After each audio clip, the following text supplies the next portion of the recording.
Good afternoon and welcome to Shooterz in Coalville. We are here for Chandiga Ceasar versus Tom Cousins. What a match this promises to be. It's a race to 30, Blackball rules. I'm here with Dave Hine. Dave, a lot of people have already written off Ceasar. Give us your initial thoughts on the match. Well, I think it comes down to, does he have a chance, Nick? And the answer is yes, of course he does. He's an absolute world-class player. His experience of playing cash games over in Africa will certainly stand him in good stead. But the problem is, he's up against the bar. The bar has been set, and the bar is Tom Cousins. So it's a tall task. He's going to need things to go his way, Nick. And if there's any chink in Tom Cousins' armour, it's definitely that he gets off to a slow start. We saw it even this weekend against Ronan Fay. He was 5-1 down, lost 6-5, and then from then on he kicked on, went into second gear, and he was unstoppable from then on. But he does miss pots early doors in matches, and he does give you opportunities. And in the first 11 to 15 frames, Chandiga's going to have to take full advantage of that. Absolutely, I agree. So both of you already mentioned it, both have been playing on the Ultimate Pool Tour this weekend. A contrasting weekends for both of them. Obviously Tom won an event, got to the final, the second event, but he's had a hectic weekend. I mean, he's had a really busy weekend. He's going to be tired. In contrast to that, you've got Ceasar, okay, first event as a pro, and actually had some really good success there. And he had a day off yesterday, and he's going to be rested and ready to go. How do you think that's going to affect the two players? Yeah, I mean, he faced quality opposition. Is it Luke McAvoy? And he lost to Zach. He won 2, lost 1, didn't he? But being rested the day before definitely will help. I can tell you that Chandiga came in this morning and has not had a practice, whereas Tom came straight in, straight on the table, trying to decide his break. Certainly being rested, I mean, yeah, it's got to be in Ceasar's advantage, but Tom's that laid back, he'd practically be falling over. He might as well be laid down all the time. He's that relaxed around the table. Yes. Okay, so the table looks great. The cloth is brand new on it. Both players, I mean, Tom we know has got an absolutely massive break, but Ceasar's got an effective break as well. How important a race to 30 is the break going to be? Yeah, I think both of these players will crack the break pretty early doors. I think the thing that goes in Chandiga's favour is his biggest asset is definitely his temperament. The cash games that we've done throughout the years, the atmosphere is completely different to anything you see in a series. And the cash games that are over in Africa, they're another level to the cash games here. They crowd round the table, they don't leave room, they scream on shots, they come down on the backswing, they don't give anybody any time for anything. He's used to playing under extreme pressure, and that will stand him again in good stead when he faces off against arguably the best player in the world. Absolutely. And Ceasar, you know, I mean, we've mentioned it before, he must be ready to go for this game. He laid down the challenge to Tom Cousins. Everybody on social media, I've seen it this morning, everyone's writing off Ceasar. Everyone's saying it's a Tom Cousins bulldozer show. Does he have a chance? I'm not going to say it's going to be 30-16 like Tom did. I think Chandiga's a better player than that. I do think Tom will win, and I do think he'll win comfortably, but I think it might be a little bit closer than 16. And obviously Ceasar has the weight of the African nation behind him. Do you know what? The crowd's ready to go. We're ready to go. The players are waiting. They can't wait to get on the table. I know that you guys are ready to go. Tom, you've arrived let's get this in the venue in Shooterz in Coalville. It's a new venue. What's your initial thoughts on that arena?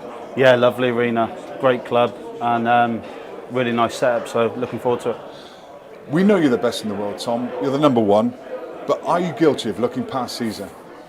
I'm not looking past him, I'm looking straight through him, to be honest, Nick, because the one match I want is Justin Bergman, so that's the one I want after this. Tom, this is your first money match in quite a while, and you've got the weight of Africa behind you, against you.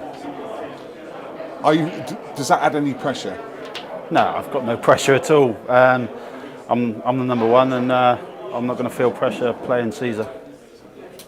You're off the back of a really busy weekend with Ultimate Pool. You won one event, but then you lost to Tom Jones last night. How's that affected your mood going into today? I'm a little annoyed, Nick, to be honest. I won one event and lost in the final, but yeah, fair play to Tom, but I'll be taking it out on Ceasar later. Ceasar, we've arrived at Shooterz in Coalville. You've seen the arena. It's a great setup. What's your thoughts? What's your initial thoughts on what they've done here? It's a really great environment, nice atmosphere. I'm enjoying it actually, and the setup is really pretty nice. You're off the back of your first professional event with Ultimate Pool. We've made the journey down here, as I say, and you're here ready to take on the best player in the world. Tell us your thoughts before the game. It's going to be a great match. Tom is a really great opponent to face, and but I think I've come here to win, so I'm going to win the match. Excellent. And obviously there's loads of interest from back home, all over Africa. People are tuning in. It's going wild on social media. What does this mean for your fans back home, and do you have a message for them? All I can tell them is to keep on the belief, to trust me, because I believe I'm going to go with this back home, and we're going to celebrate it actually. And what does it mean for the fans? You playing Tom It Cousins? means a lot actually for me playing at this level. It's where they have been always seeing me, wanting me to be, and I'm doing it here. I'm sure they're really happy for it and can't wait to watch again. Amazing. And Tom predicted that the result would be 30-16 in his favour. You've already told us that you're not here to make up the numbers, you're here to win. So what's your score prediction? As I said that I'm going to win, I'm really seeing a close one though. I'm going to win like 30, 28, 27 there. Ladies and gentlemen, welcome down to what is going to be an epic event today! Ladies and gentlemen, welcome down to Coalville Shooterz, the only place to be on a bank holiday Monday. Let's bring out the players. Your first player, we've flown him in all the way from Uganda. Ladies and gentlemen, let's bring him on. It's Chandiga! Ceasar!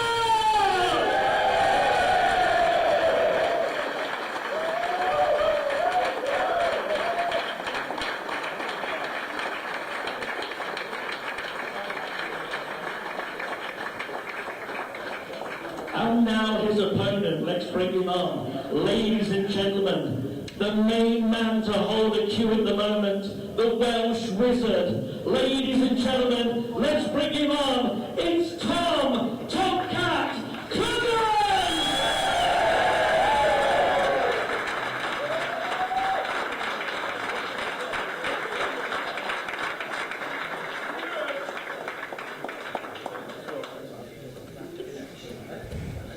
Good afternoon and welcome to Shooterz in Coalville.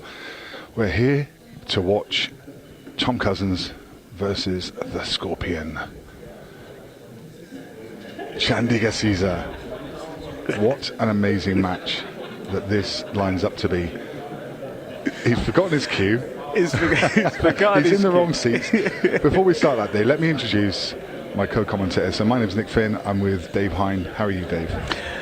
Laughing. That was an extremely funny start, and definitely showing a bit of character from the pair of them. That is Tom's personality through and through. Saw a little bit of a different side to him in that interview, though, didn't we, Nick? Yeah, we did. We bring out the best of him. It's lovely.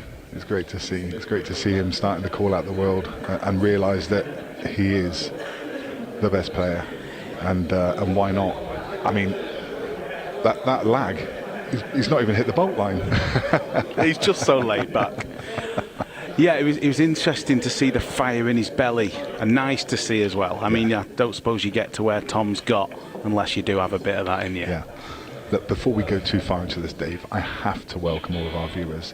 I know people are joining us from all over the world, all over the UK. People are tuning in to watch it, and certainly all over Africa. There's people watching this in bars, in their homes. And I know this is a highly anticipated game. So a warm welcome to everyone that's joining us, and thank you very much for joining us for this what should be an amazing event. Our referee, who's setting up the balls at the moment, is Brian Moss, one of the best in the business. He's accompanied by Mark Goff, who's the main man behind the IRO. So two of the top referees. We need to bring in the best in the business for this match. Yeah, I think they're going to have the work cut out here as well, Nick, because we're not only we're playing Blackball rules, but it's also a 30-second shot clock in play. Each player getting 15-second extension during each frame. So of course we're playing Blackball rules. And as you say, a race to 30. And the 30-second shot clock shouldn't affect either of them too much, should it? No, it'll certainly help this match run a little bit more freely than without a shot clock, because I mean the difference in rule set is worth mentioning, because when things do go a little bit tactical at Blackball, that can lengthen the time of each frame quite significantly. So we mentioned in the chat we had previous to the match starting the break, and the break's going to be significant in this. We both know, everyone knows how good a breaker Tom is. We've just seen the first break there from Chandiga, and it's a wide open table. If he breaks consistently like this, you know, people are writing him off, but if he can break like this, it's going to be awesome. Yeah, and from what we saw over the weekend when he played at Ultimate Pool, his break was actually quite consistent, and as was Tom's, but Tom's, who opted for the cut break in the latter stages, seriously let him down, especially in the final, and you could see he was quite, well, shall we say, upset about that, given the result and the narrow victory to a very talented Scouser, Tom Jones. If you're listening, Tom, that was a very, very well-deserved victory. I remember playing Tom when he was about 12, and he was frighteningly good then. Dave, do you think that either player are going to be feeling the nerves? No, I think when I spoke to you out in the arena, I think you're looking at probably well, I wouldn't say two very best, but two players that do not struggle with temperament and nerves at all. I don't think we've seen from Tom that it doesn't matter what format a player is, he holds himself together, whether it's a World Championships, a tour event, or a cash game. And from where Chandiga's from, Ceasar, should we call him Ceasar for the next few hours? That'd be easier. Yeah. Where Ceasar's from, the atmosphere there is incredible. I don't see nerves coming into play from frame one, although he's left himself a little bit to do here. Needs a little cannon on this H to knock it into play, I feel. Just nudge it over. Yeah, that'll do. It's a nice touch. It's a really nice touch. Subtle. He's left it. It's a little bit of a thin cut. When you look at the overhead, you can see it's a bit thin, but you definitely fancy him to get this. And what a start for him! Yeah, I feel the first probably. Well, we're having a break after 15, aren't we, Nick? As you can just hear the noise in the arena. What a great place! I mean, they really have packed it out. The first 15 are more important for Ceasar than they are for Tom. Yeah, definitely. Yeah. I mean, just at the weekend, Tom 5-1 down, 1-6-5. He's capable of these comebacks. I haven't seen that from Ceasar as of yet, so I feel he has to get off to a good start because Tom plays at the highest standard there is. What a lovely little subtle shot that was to develop the 8-ball. Beautiful. Yeah, certainly well judged, and a perfect start for the man from Uganda. Yeah. If he did have any nerves, and he hasn't shown them at all, that will settle them, won't it? Even that first frame, getting that first one on the board, it's just takes that little bit of pressure off, doesn't it? Gets the arm flowing a little bit smoother. That's a monster break, and he's potted a yellow. Yeah, first glance here was a little bit more work to do, but we're going to get to have another look now. And yeah, they look okay, these.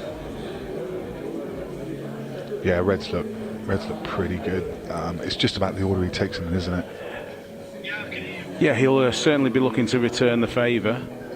He's got to land on, is it the one at the bottom of the table? I think it's the one that's nearest us, the red, in the middle of the table.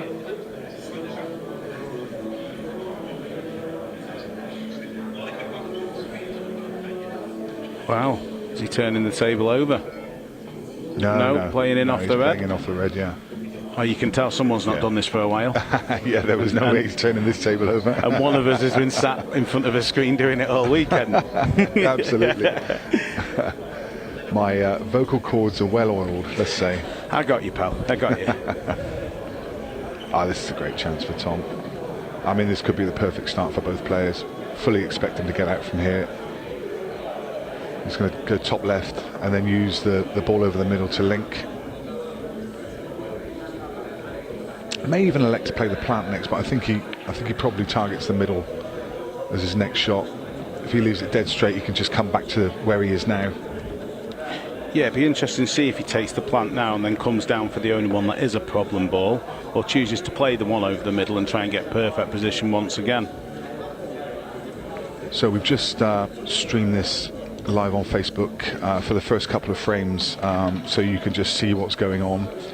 Don't forget. So we're gonna come off the free live stream in a moment. Don't forget to join us. It's really easy to do. Go to CueXTV. All of the links are there, and it's just the cost of £5. So really low cost, and please do join us to watch it. I mean, you don't want to miss this game. You don't want to miss this game. The first money match that Tom Cousins has played in 9 years. Lovely cue ball control. Really like the way he's taken these last 3 balls out, Nick.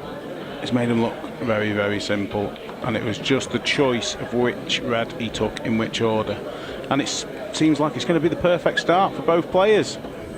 One each, and both finishes from the break.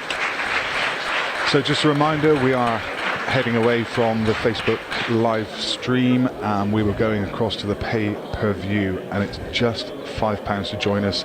Go to CueXTV on Facebook, and all of the links are there to join us. As I say, just a £5, and you can join us for a full afternoon and evening of action. It looks like it's going to be an absolute cracker. Do not miss it.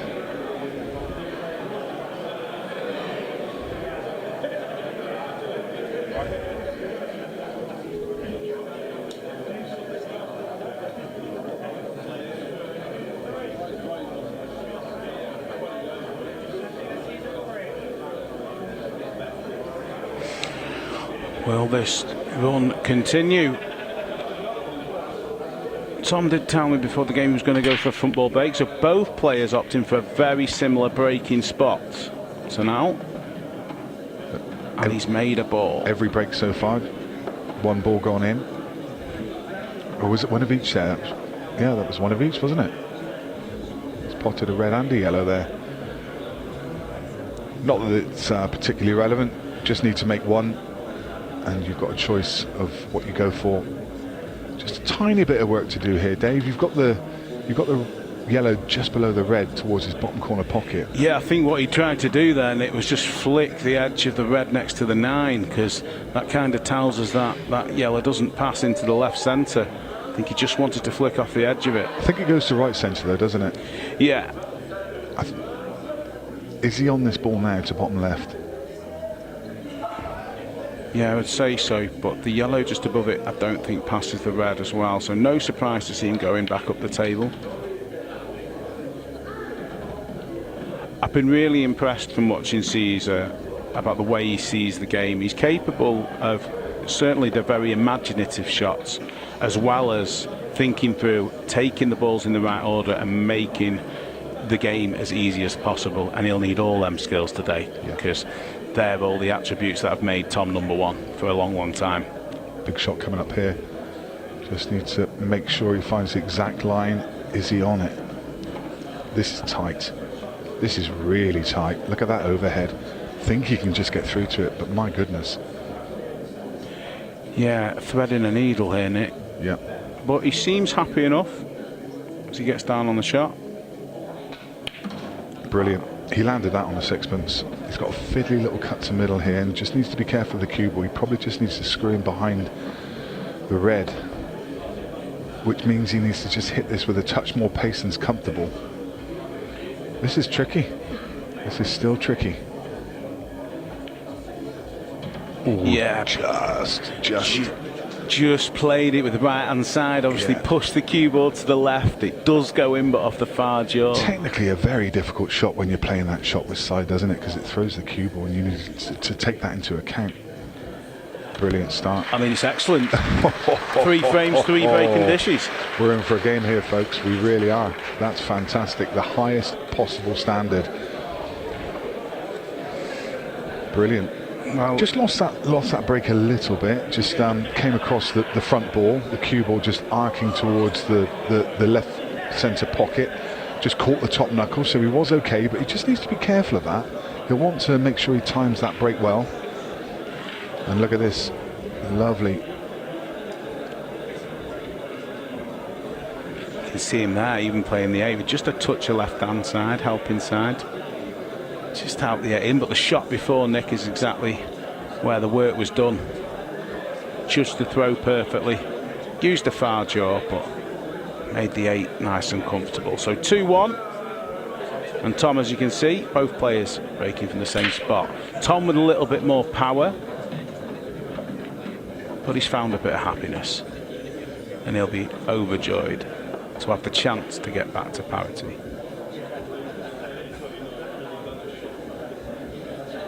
Yeah, these are okay.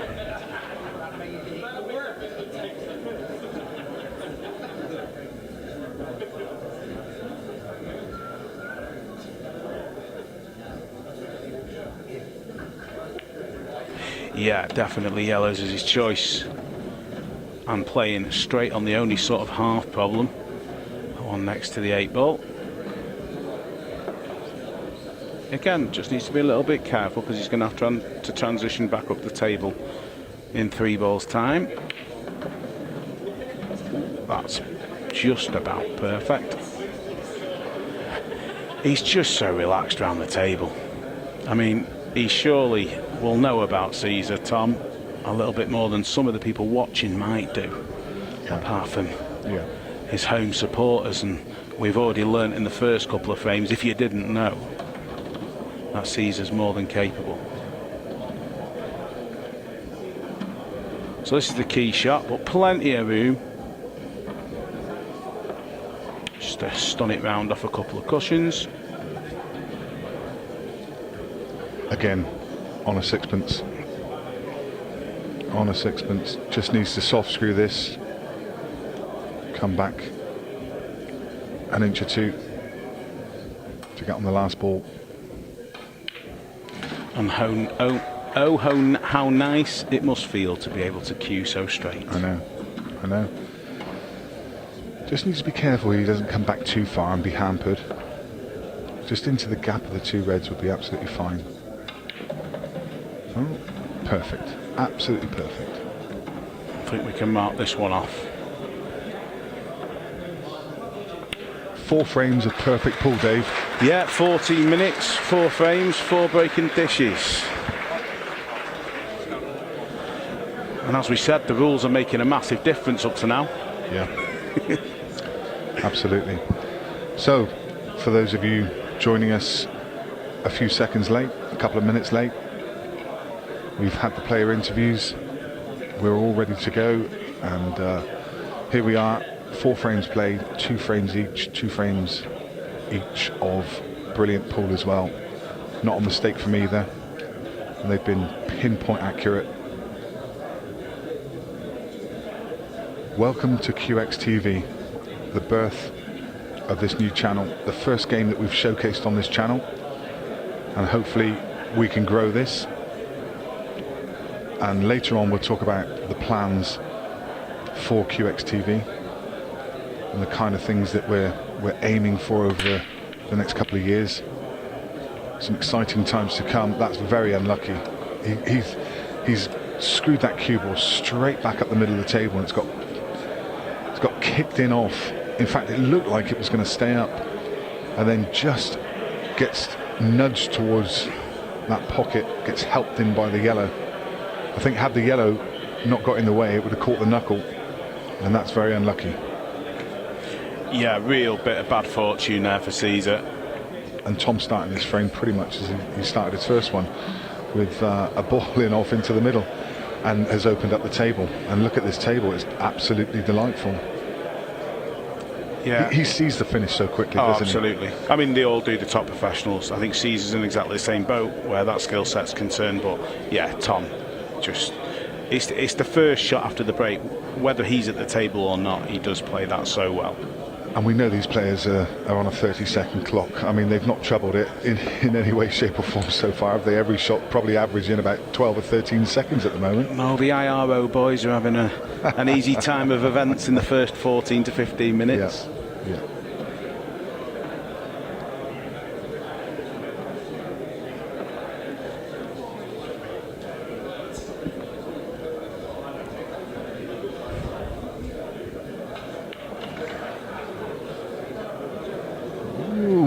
Tom Cousins, lucky boy. Flirting. You very lucky boy. He lost the cue ball there. My goodness me, his heart would have been in his mouth for a split second, thinking that that was going to drop into the pocket, but it catches the knuckle and stays up. Oh, it hurt Ceasar a little bit, especially after getting kicked in off the break. He would have felt a reprieve there. Yeah, it's never nice when it's never nice when you're going in off the break, but then when your opponent's got a relatively easy chance. Taking a few extra seconds here just to compose himself after that shot and just work out the plan. So the referee's called, Tom's called his extension. Yeah, what I was going to say, Nick, is when you sat in your seat and you're hoping for a chance, and then you think you're going to get one and you don't. It's always He's losing the cue ball here, Dave. This is some way from where he wanted to be. I mean, he's still okay, but suddenly he's got to play a bit of a shot where this should have been simple. This is a thin cut, and the cue ball's travelling. There's no traffic for the red, so that's the thing, is that he's got the whole of the table. It's like the seas have parted, and he's got a big space up through the middle of the table. He's played that really well, Nick. I think he's just landed just the wrong side, so I think it might be a lot of reverse side off the side cushion. There you go, you can just see the cue ball accelerate. Just gets far enough. Yeah, would have liked an extra couple of inches. But wouldn't we all? I think we all would, Dave, yeah. I mean, I'd love a couple extra inches. But You were Melvin that for me, weren't you? Well, he made an easy finish, it looked difficult, but he'll be more than happy to break the serve of Ceasar. He's 3-2 up and breaking in the next. great to see this crowd in, isn't it? It's what makes money matches so special. And the beauty of this crowd that's in here, and we've got a decent crowd, is, you know, they're not necessarily here because they're TC fans. They're not necessarily here because they're Ceasar fans. They're here because they love pool. Yeah, they're pool fans. Yeah. I mean, Shooterz have done phenomenally well here. Yeah. I mean, I think they pre-sold around 150 tickets, and then there's two lads on the door selling them as they come in, and the place is packed. And it is a bit different because, like you say, in previous matches that you and I have done, the crowd are always divided.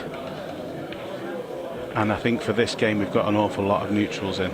Now then, we get our first fiddly little pack here, and now this is where Tom Cousins really comes into his own.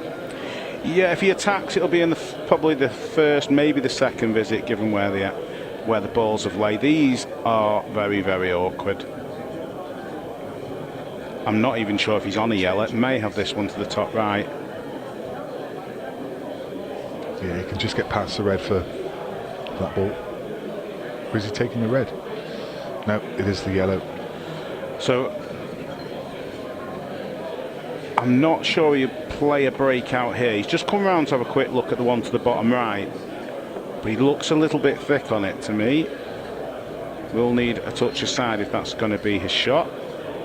If the one at the bottom of the pack goes past the red to bottom right, could he try and land all that short position?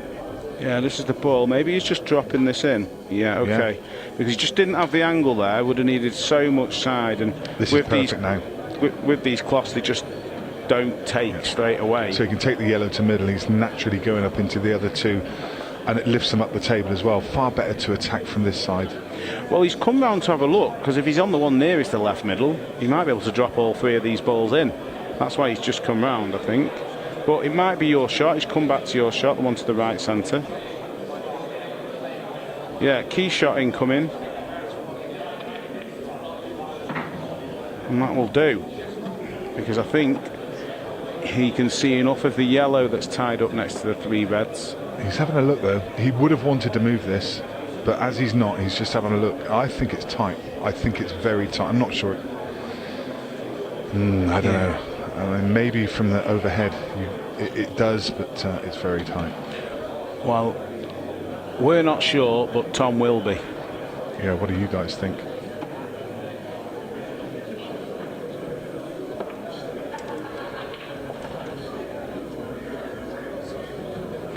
Well, he's underdone that by quite a way.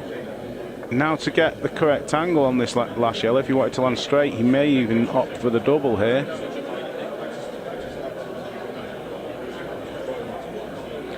That's a poor mistake, and I have to be honest, up to now in the first 5, despite Tom being ahead, he's made the more minute errors in this match. You can see loading it up with right hand side, and he's done that just to kill the pace of the cue ball off the side cushion. Excellent recovery shot from Tom.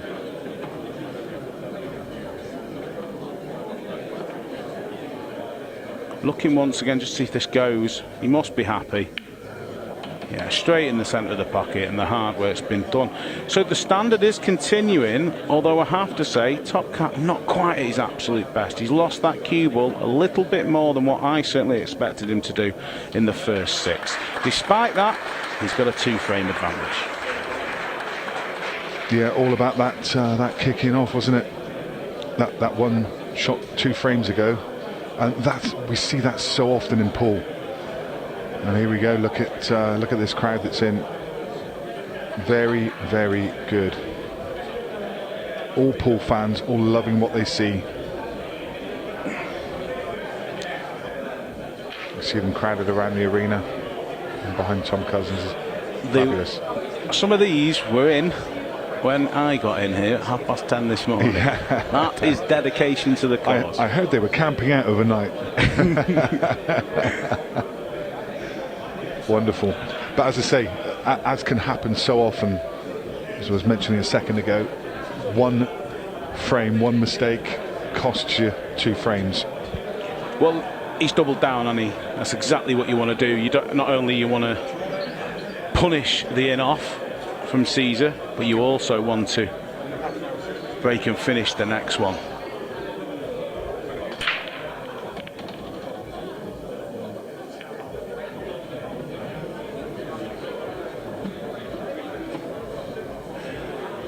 Well, it's not a disaster. I think he might be touching ball on the red, but he has made a ball.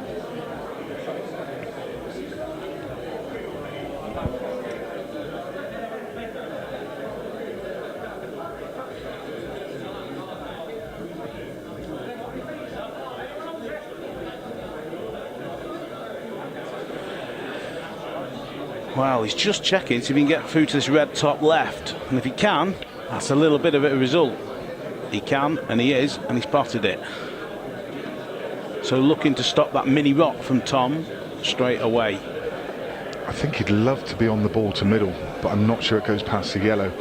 If he's on that ball, if he was on that ball now, that would be a delight to get that off the table. And it's unhampered queuing as well. Well, my commentator's eye is still coming into focus, but I suggest that definitely doesn't pass to left centre. The fact he's not going for... Oh, he can get to the bottom of the cue ball, actually. That's fine. Absolutely fine. I thought he was a little bit over the top of the yellow. Didn't realise he could cue beside it. Me too, pal, but I expected better from you.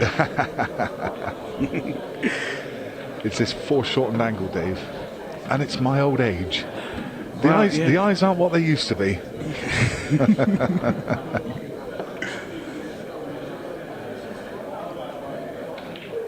I'll tell you what, you're not what you used to be either. You're half the man you used to be. Well, we had the pleasure of watching the interview back on on our screens in front of us, and yeah, you know you're a big lad when you lost 6 stone and you're still a big lad. That's all I'm saying. Great effort, mate. Great to see. Still a bit to go. He will be overjoyed with this. It's so important, as I said at the start, to not only keep with Tom, but keep the standard. And up to now, actually, he's probably been the better player. But he'll be so relieved after getting doubly punished for his massive, well, a big bit of bad luck. Well, let's just put this into context a minute, Dave. 7 frames in, not a single ball missed. Not a single ball missed, and they've just all one in off from the break. All we've had, we've not had 2 visits in any frame apart from Ceasar going in off. Yeah, that's it. Yeah, and it wasn't even straight in off. It was unlucky. It was kicked in off. And that's the only difference between these 2 players at the moment. And I'm sure over a race to 30, that's going to level itself out, isn't it? But what a standard of pool this is. You know, for anyone who didn't know what Chandiga could bring, here it is. 2 players who have not missed the ball. 7 frames in.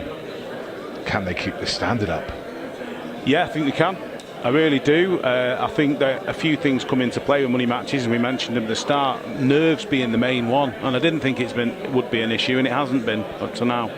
It's just great to see. Yeah, and long may it continue. The roar from social media from Africa has been that Chandiga is the man, and he is a real player. And we're seeing it here. If anyone had any doubt, this expels all those doubts. You know, even just, I know we're still early in the match, but even in these first few frames, he's showing his class. Yeah, and I think people, you know, you can't blame people for having these opinions. Tom's earned his place of course. In the conversation for being the GOAT now. Yeah. People were talking about him in 20, you know, when Ultimate sort of started, when he went on the tour. But you got to remember, and because he hadn't won the same amount of world champions as, say, Mick, or, well, he's won the same amount as Melly, Nancy. You're looking back at Gaz Potts and players like that. But now, because he's been at the top for so long, he really does deserve his place. What a fantastic shot that is. He plays that shot so well. This is what I was talking about earlier on. If he's got a problem area on the table, he just finds it straight away. That is exceptional. I think highlight shot already. Yeah, you'd see a lot of players there take that one to the top left, then use the angle off the one to the bottom right, because it's more natural to go into it. But if Tom doesn't waste any time, he's leaving that ball at the bottom right because he gets to play the shot he's just played and open it all up.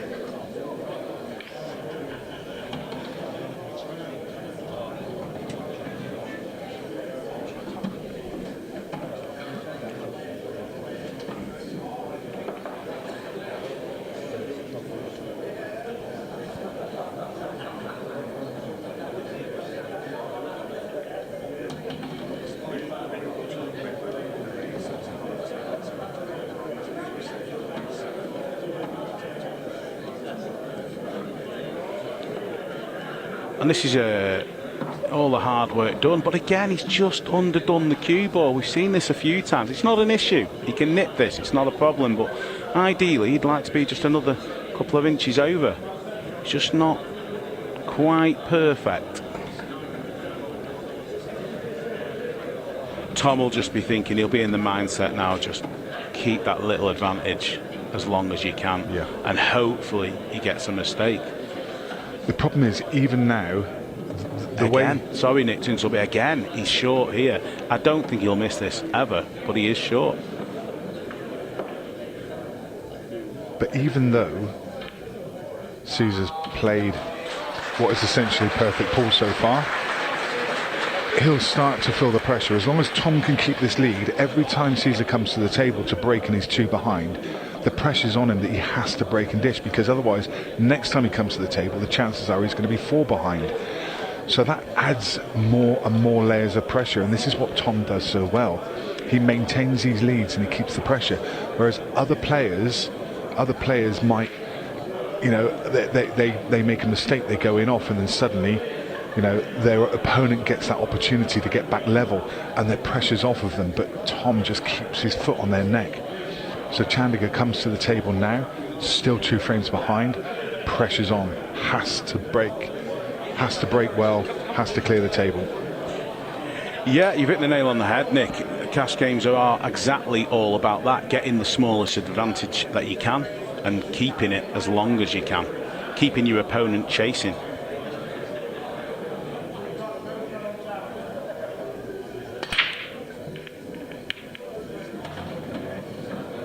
Great break again. Great break. Going to be forced into going yellows here, Dave. Initial thoughts were reds, and then I saw this yellow. I saw the red at the bottom of the table, hidden behind the yellows. So forced into going yellows. I'm pretty sure he can get through to the opener, the long one, bottom left. Yeah.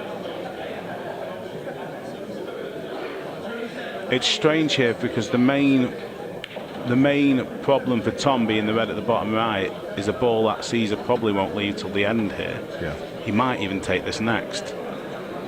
I think it's something you see an awful lot in very amateur pool, they see a ball near the pocket Yeah. and think, I'm going to leave that there all game Just in case. because it's insurance. Comes from an old mindset, but in this game, at this level, it can be a hindrance. Dave, I had exactly this conversation with the chat on YouTube over the weekend.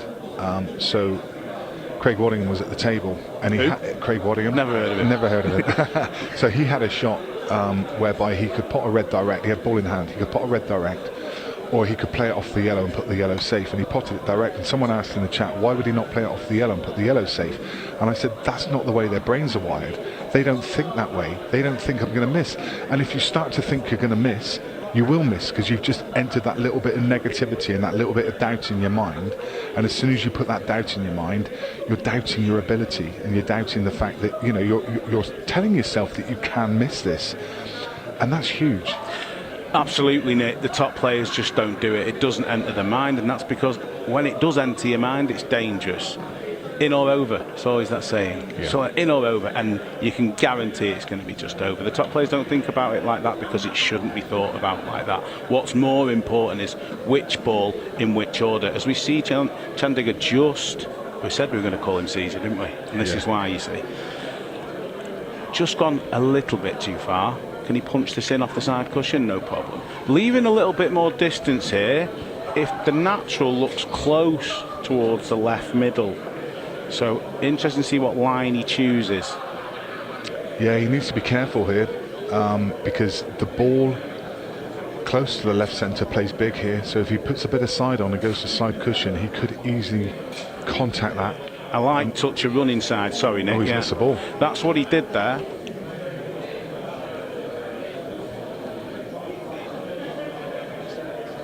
First miss in the 9th frame, and it goes the way of Ceasar. What he was doing there, Nick, I think we're just talking over each other ever so slightly. He decided that he needed to play with a little bit of run inside, which was left-hand side, and again just didn't adapt enough for the cue ball, and that's brought in the first mistake of the match. Wow, wait, that's big. That is big.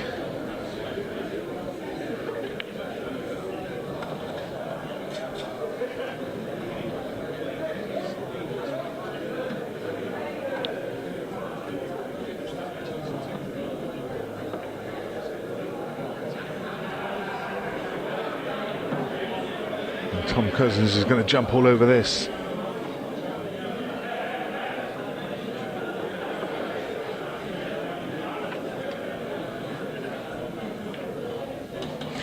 And you just see Tom, the first 8 frames he's made, some small positional errors, and he's a bit... There's another one there. He's trying to get on the ball at the bottom of the table.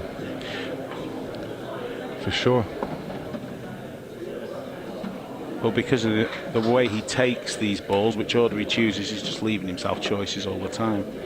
But you see him, his enthusiasm goes up levels the more mistakes his opponent makes, and that's the case with all the top players. Yeah. They're just waiting for mistakes. Tom Cousins takes a firmer grip on this match. Still very early doors, but we've seen our first missed ball. And it was a tough ball. It was a tough shot for sure.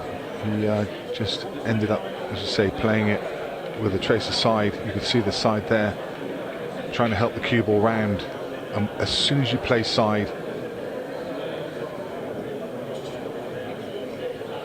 there's a risk that can throw the cue ball offline.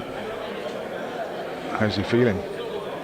Still looks calm, still looks collected, still looks comfortable, but just a slight early alarm bell in his mind.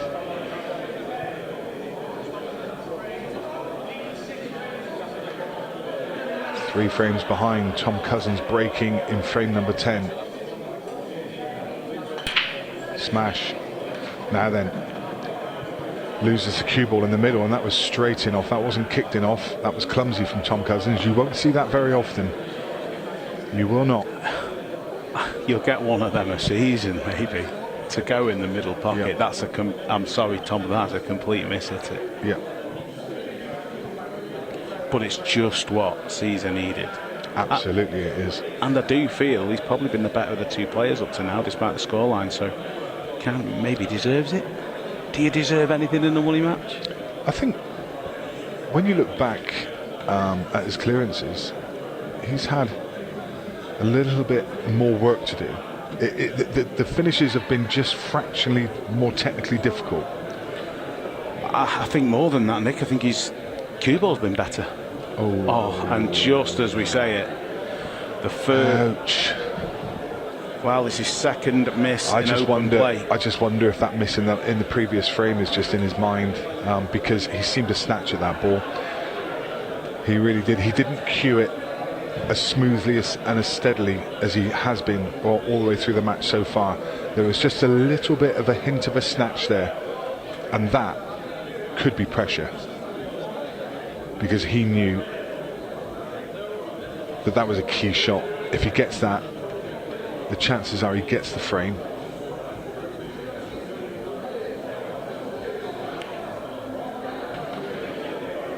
Tom's going to be jumping all over this.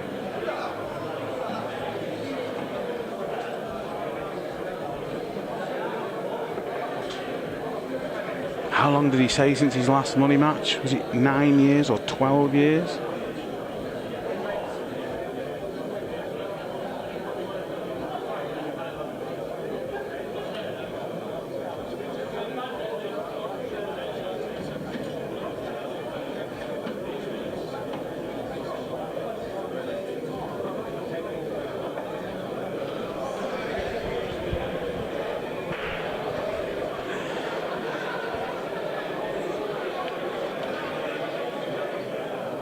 So he's left it a little bit later than usual to get the problem out, and he's got another one here. I almost certainly can't hold, so the only shot, wow, is he going to try and target one of the yellows, the 3 yellows in a row, and try and land thin on the red? This is really awkward, this, Nick. It is. I mean, he could use the whole of the table and really punch this in, but when you're bridging over, do you really want to do that? There you go, he's just targeted the middle one.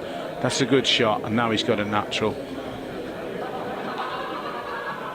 Gets out of trouble so well. He does. Just a touch aside. Would like this red as straight as possible.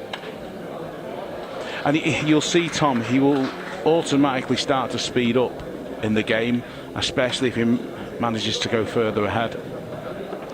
Just gets even more relaxed than he was when he came out and sat in the wrong seat.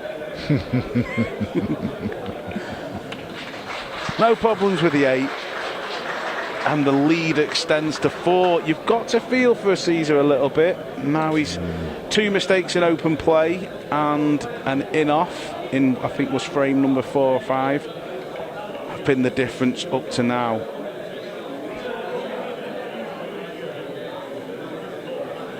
Yeah, there we see the mistake once again that cost him this frame.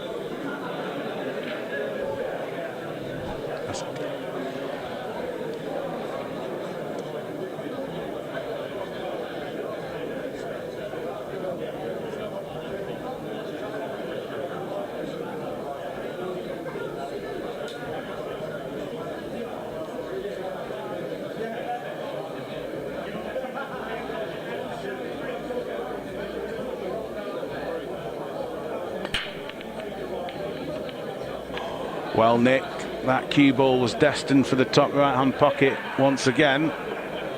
This time, he's had a little bit of a good look. Kept it on the table, but his choice is restricted to reds, you feel. Unless he plays a plant towards the middle on yellows.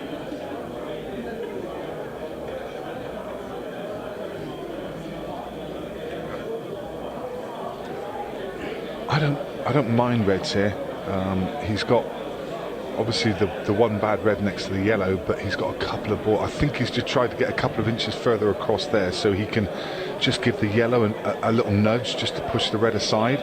He's a little bit straight on it, but what I like about the reds is, yes, you've got that problem red, but there's 2 or 3 balls that you can use to shift it.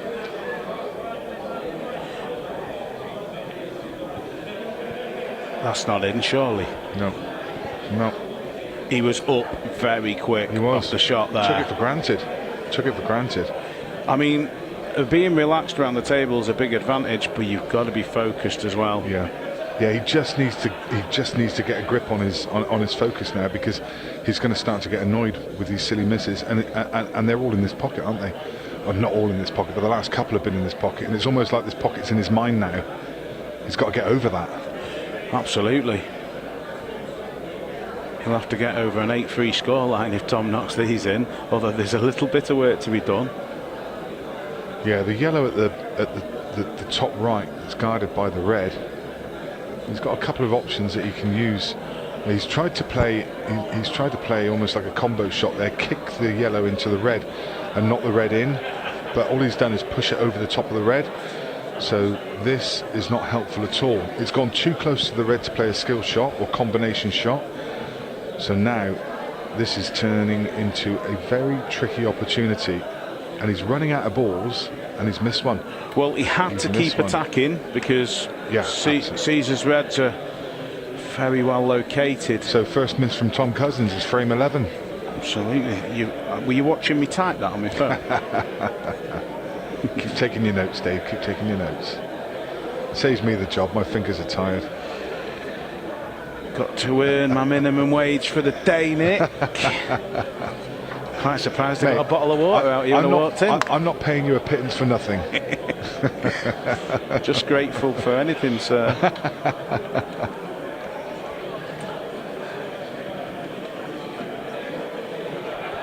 That's okay. But again, just like we were talking about, was it last frame, when you've got a ball over the pocket, it might be correct to get it out the way sooner rather than later. Yeah, got to get this key ball out, though. Check up. Referee will be watching this closely for a double hit. That's good. It's a nice shot. Yeah, it's okay, but he's going to be leaving the one at the bottom of the table a little bit isolated. I think he can take it next if he runs through here. If he's very going to have a half ball. He was a lot straighter than I thought. Yeah. Out of practice, Dave, aren't you? Well, I was just going to say, it just reminded me of you.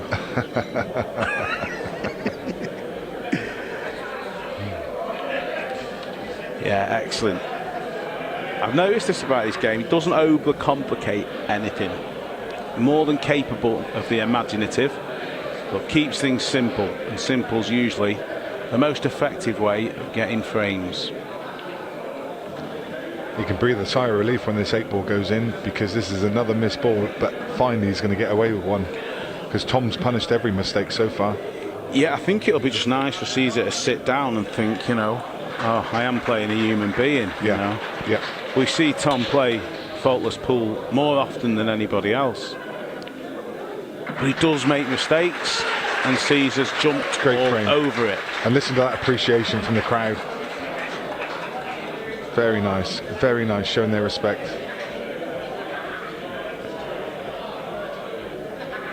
The one thing I've noticed about Ceasar, I've spent some time with him over this weekend. I've spent a 2-hour car journey this morning as well. He's very quiet, very unassuming, seems very shy, but he's also very intelligent, very articulate. A really nice, charming young man, but as I say, quite shy and unassuming with it, for someone who's got so many fans and is so loved. Well, I'm sure that was a very one-sided conversation. Just 25 years of age. Is that all he is? Still a very, very young man. Yeah. What a talent. Yeah, for 25. And how great for his country and continent. Yeah. Absolutely. Hello to everybody over there, watching and listening. Hello. As the disaster continues, not only a missed pot, but now a kick in off. So 1-1 on the unlucky break front. So obviously playing Blackball rules here, so it's a free shot. So what do you do with your free shot here? Yellow onto red, do you think? Perhaps? No, probably you go yellows here, don't you? Yeah, I like yellows. But you could make a case for either, couldn't you? Yeah, the yellow, especially with a free shot. Because if you use your free shot to move out the red that's adjacent to the right centre pocket, all the reds are wide open. I feel like Ceasar couldn't get a word in edgeways, and I'm pointing at the screen saying, get that problem ball out near the left centre, and I just couldn't get it out quick enough. Sorry, mate. You're all right. He's going yellows for sure now. Absolutely, yeah. Just use that free shot just to open up the problem ball. And like you said, you spotted that it was yellows very, very early. Because you see the game quite well, Nick. You've had a bit of practice this weekend. You had a busy weekend up in Wigan. Yeah, I learnt a thing or two while I was there. Did you have a meat pie while you were there? I didn't. Oh no. Jordan Chavouche had one, and he said it was pretty bad. You're joking, you can't say that. Northern pies aren't good, I've heard. And the Americans came over, and I'd just like to apologise. The Americans came over with Jam Up Apparel, and they tried fish and chips, and they weren't that impressed really. I don't think it was a good version of fish and chips though. But you can ask Jordan about his pie, mate. It was But by the way, for those of you tuning in who don't know what we're talking about, a pie. A kind of meat or fruit filling surrounded in pastry, which the Northerners are very, very proud of. Don't ever say anything bad about their pies. And if you can't work out from the accent, Dave is a Northerner. Well, I'm more, Stockport, Manchester, me, but Wigan is the home for me, mate. Everywhere's not for you, but Wigan is the home of the pie. So yeah, not a good pie, mate. Well, back to the pool, which thankfully is better than Jordan's reviews on pies. Ceasar is climbing up the hill, back within 2. It's keeping things interesting for us here, Nick. Certainly is. It certainly is. Only 25. I never guessed his age. How old's Tom nowadays? It's got to be 57. Oh, you and me. You. I don't know what side of bed you got out of this morning, but you're just digging everybody out. I don't know. I think Tom's about 37, 36. Was he a bit younger? I would say, if I had to guess, I'd say 34, 35. But I mean, looking at him in his 50s for sure. Well, you got to remember, I think he won the Worlds, was it 12 years ago? 2014, somewhere around there? So when he was 35, basically.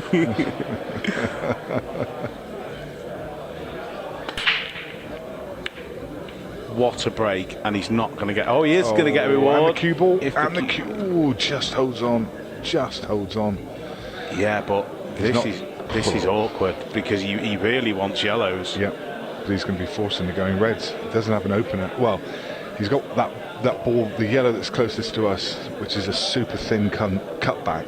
He could cut that back into the pocket.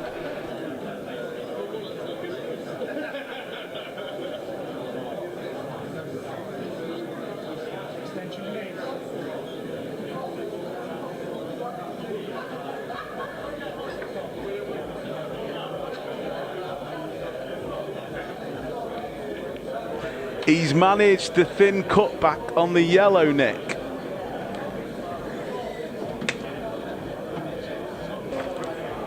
Still a little bit of work to do though. The yellow next to the 8 is an obvious double.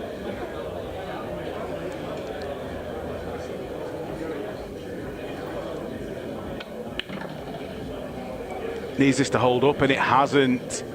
Well, he's still got another option with the yellow to the right centre, but this is a little bit awkward. These are not nice straight across the table. Not much nap on these cloths, but even still, the horrible little shots. Hand's going to be off the table. You've not. Well, can he get through to this one? Well, this is a bonus. Excellent. This might even land perfect. That's okay. Well, he is back in prime position, but he's still got work to do. Got to take the one to the right centre.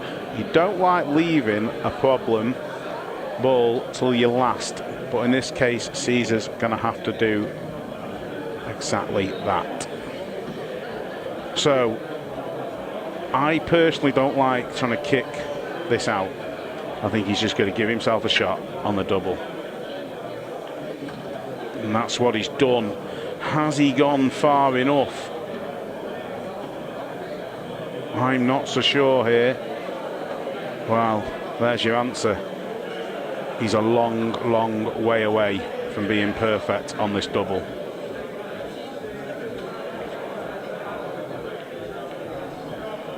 But it's made no difference. That is an excellent shot, and one he needed.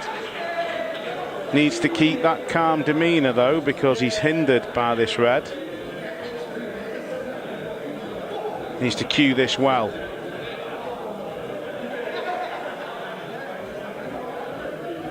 Steadying himself. Struck it well, and it is home. Excellent, excellent finish by Ceasar. Back within one. Things are getting interesting.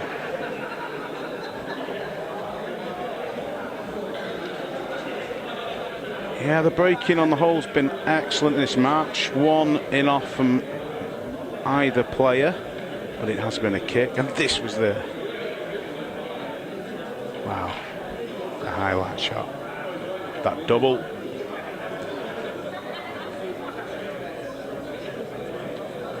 Things heating up nicely.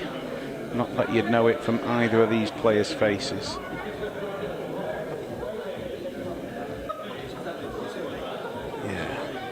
Excellent finish. Arguably the best one of the match so far from Ceasar.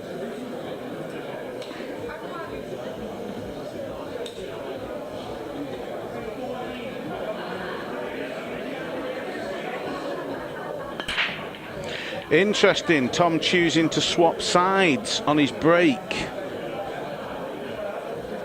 Wow, he's managed. Oh, he hasn't. It's the first dry break. I'm a little bit shocked he did change over there, because he's had a lot of success from the other side. He's had nothing dry, just a kicking off. So it was working, and all of a sudden he's chosen to change sides and hit it with an awful lot of power. So I don't often say this, but was that just a touch of frustration from Tom we saw there? A little bit of anger in that last break. Either way, the first opportunity's gone to his opponent, who's carefully mapping out these colours.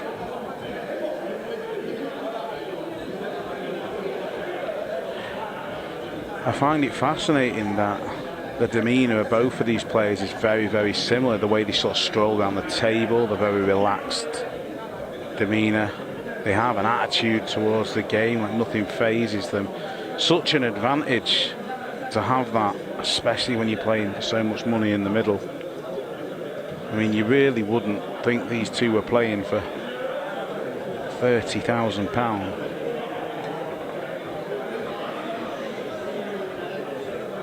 And the chance, no doubt, again to take somebody else on for even more money. So he's just going to come round now and have a look at the 8, really. That's the only sort of question. Whether it passes into the right centre and needs to land on it somewhere else. Nice and straight on the plant. If the 8 doesn't pass into the right centre, which is his obvious pocket, does it go up to the top, or does he have to come round and land on it into one of the pockets on the left-hand side?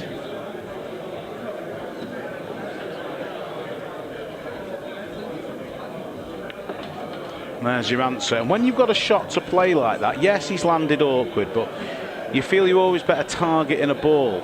If you target a ball to cannon, you can play the shot a little bit more confidently instead of trying to land on a 50p. Yeah, as awkward as it gets, but it's no problem. Another good finish from Ceasar. And after 14, we are 7-7. Excellent, excellent stuff.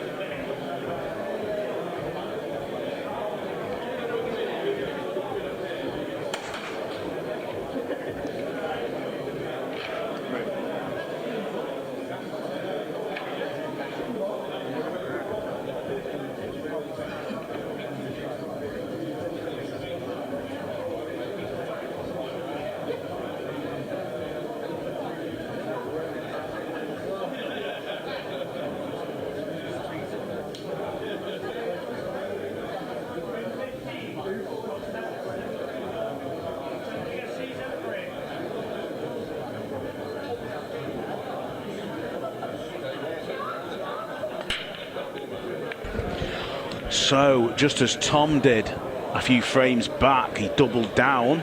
Ceasar looking to do the same, but it's not gone his way. He's crawled his way back to 7-7 and done a dry break himself.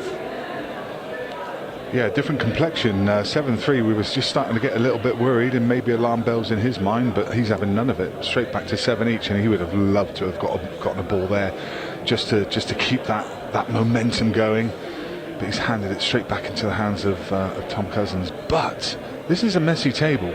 You've got the yellow behind the red at the top right of the table, and then conversely at this end of the table you've got a red behind a yellow. So there's a little bit of work to do here, Dave. Yellow's looked the better ball to me, but Tom, I mean, what does he know? He's gone for reds. You need to have a word with him, Nick. Yeah. Nick Fitpool coaching. I'll take him under my wing.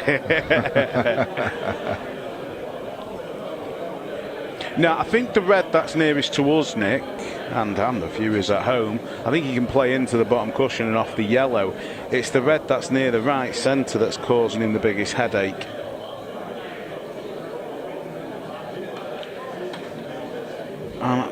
He's tried to leave the angle there to disturb it. He looks a little bit straight. Can he force an angle? Doesn't need to move the yellow too much to make sure he lands on a red. Just going to cheat the pocket here. There we go. And that has gone about as badly as it could. I think he's even gone too far to clip this in the middle, and you can see a little bit of visible disappointment from Tom there.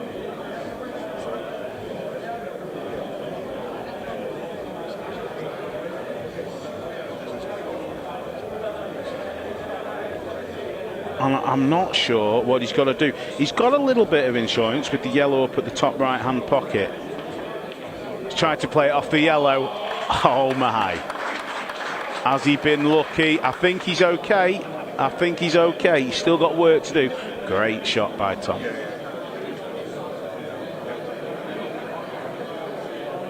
The recovery shots are always the most entertaining shots, aren't they, Nick? What a fantastic shot that was. Amazing.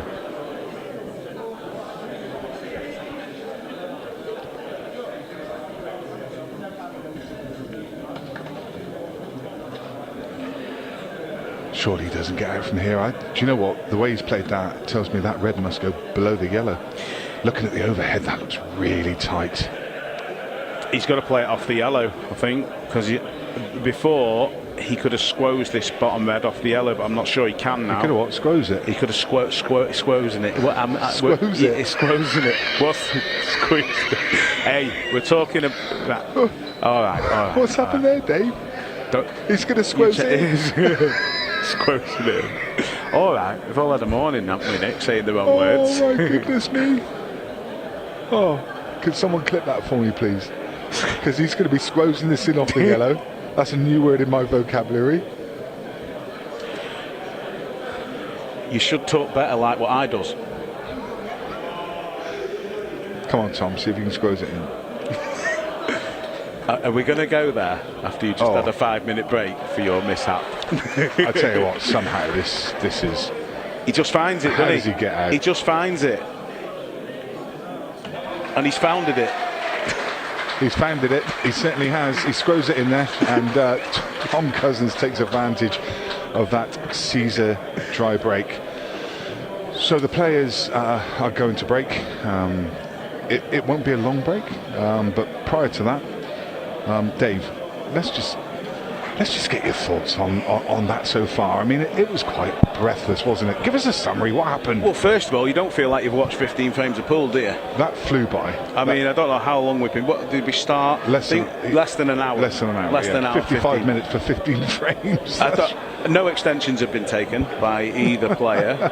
I'm trying to think. We've had a couple of in-offs off the break, which were unlucky, and a couple of mistakes from either player. I mean, maybe one proper mistake from Tom.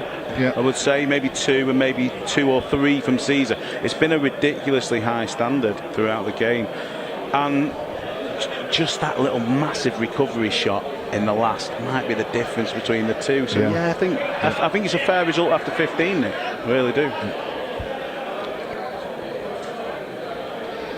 Yeah, I agree, Dave. 15 fabulous frames. You can see some of the highlights. Yeah, this was massive excellent. screw back. It's excellent. Love seeing the cue balls to accelerate like that. Excellent. Touch aside to make the angle. And this was the miss from Ceasar. Yeah. You can just see there, I'm ashamed we can't see that again, but you can see he played it a little bit slow and the cue ball just swerved a little bit later than what he thought. If you just see it again, just turns to the left, but not enough. So he's just not put quite enough on that to flick it in. And he would have been perfect on the 8. So either a little bit too much pace or not quite enough. And then this size. miss, he just seemed to snatch just a little bit for me. Well, looking at... Well, Nick, you can see there. The you can see deflection. that. If we can see that once more, watch his back arm on this. And I think we can explain why he does it as well. Just watch the cue. It will come out on these last backswing, comes out to the side and then straight across the cue ball. Yep. And the reason that he does that is because Ceasar, unlike most professional players, they walk into the shot. Yeah. And they walk into the shot and place the cue on the line. Ceasar doesn't do that. And the reason he doesn't do that is probably because where he comes from, where you play money matches, they're crowded around the table and there's not enough room to walk into the shot. So if he's not perfectly on line when he just leans his body in, and he hasn't got the contact points, he's going to have a tendency to come across, and that's exactly what's happened there. A breathtaking first 15 frames. I'm sure you will agree that was most enjoyable. We're going to take a quick breather. I might even have a cold shower after that. I tell you something, that was crazy. I'm going to read a dictionary. Yeah, Dave's going to go and look up squoze in the dictionary. And yeah, a quick break. We will literally just be 7 or 8 minutes and we will be straight back with the action. We will see you then. Can't wait.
Hey, we're back.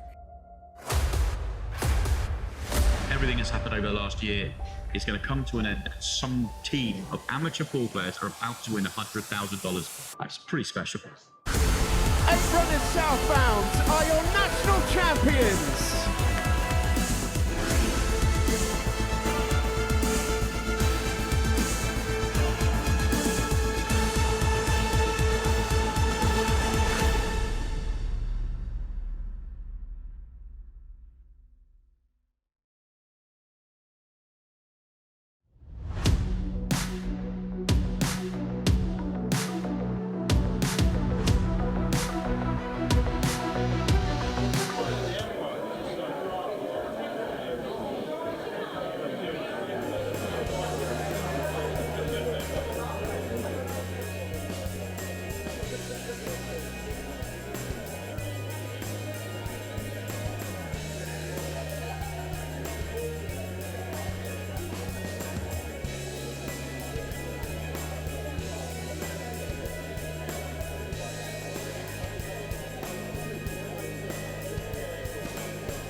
And we're back.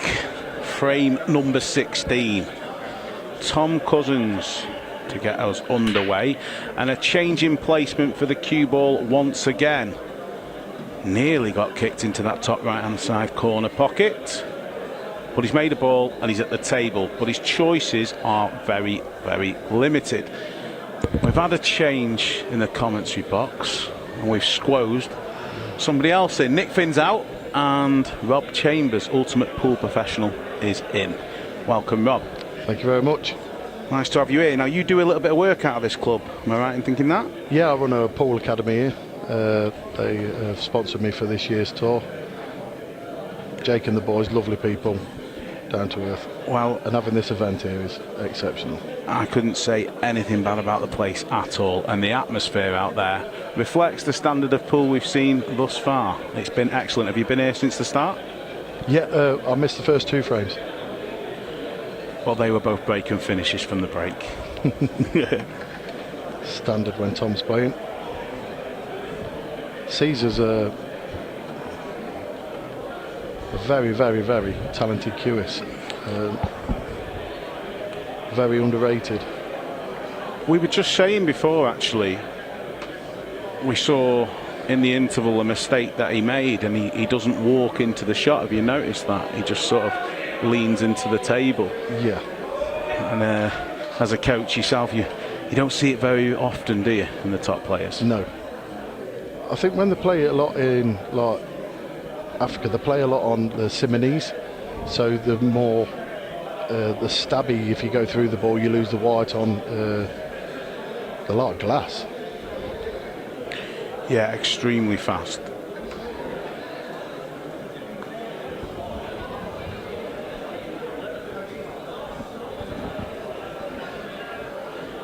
So he was forced into taking reds. Oh, used all the pocket. Yeah, and that made him a little bit straighter than he wanted. He should be able to punch up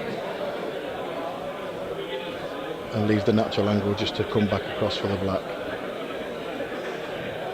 Yeah, just digging down, look, punching up. Always feel with Tom, we've not seen him as of yet in this game get into full flow. He plays, just tends to get, as most players do, they get a little bit quicker as they get more comfortable into the match. And Tom's just not quite there yet.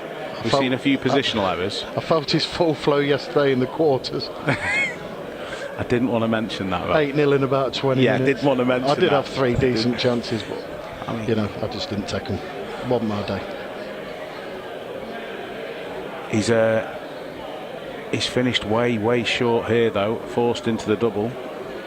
That's all to do with the shot that he left it too straight and he punched up too much. Because I know Tom had wanted to play the black into the corner. He's got it though. Cue ball safe just. 9-7. He was cut breaking yesterday. Oh, sorry. No. Yeah, it wasn't that. It is 9-7. Yeah, it's just 9-7, yeah. We're done with the mistakes for today. Yeah, absolutely done. I wonder if it will go back to the cut break that was working so well over the weekend. And I know it's because the TV table at the Ultimate Pro events does play probably a foot and a half faster than any other because the lighting makes it warm and stuff. I have noticed that. It was interesting earlier on in the match because I don't know if you noticed, Rob, he was breaking from the same spot. He told me before the match where he was going to break from and he stuck to it, and then he got kicked in off and then he went to the other side and hit it a lot harder, and now he's sort of swapping in between. And I think when you do get one bad break, you've got to give it at least another go from there before you change, do you? Is that your philosophy when you're playing? I do give it 2 or 3 attempts, and I do get harder and harder as a break because if you have dry, you get more and more frustrated. So it sort of gathers you into, well, I'm going to hit them harder and harder, but then you start losing the white, unfortunately. So sometimes it's better to move the position of the white and keep the same pace. That's what I'd coach people to do, but sometimes I don't do it myself. Do as I say and not as I do. Yeah.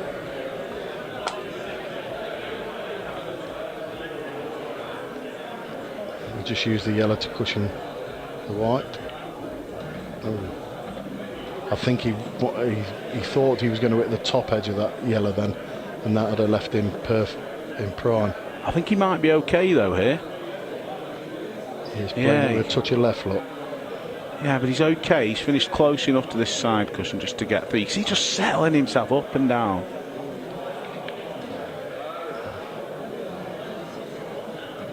See the left spin take effect. Yeah, he's back in prime position now here.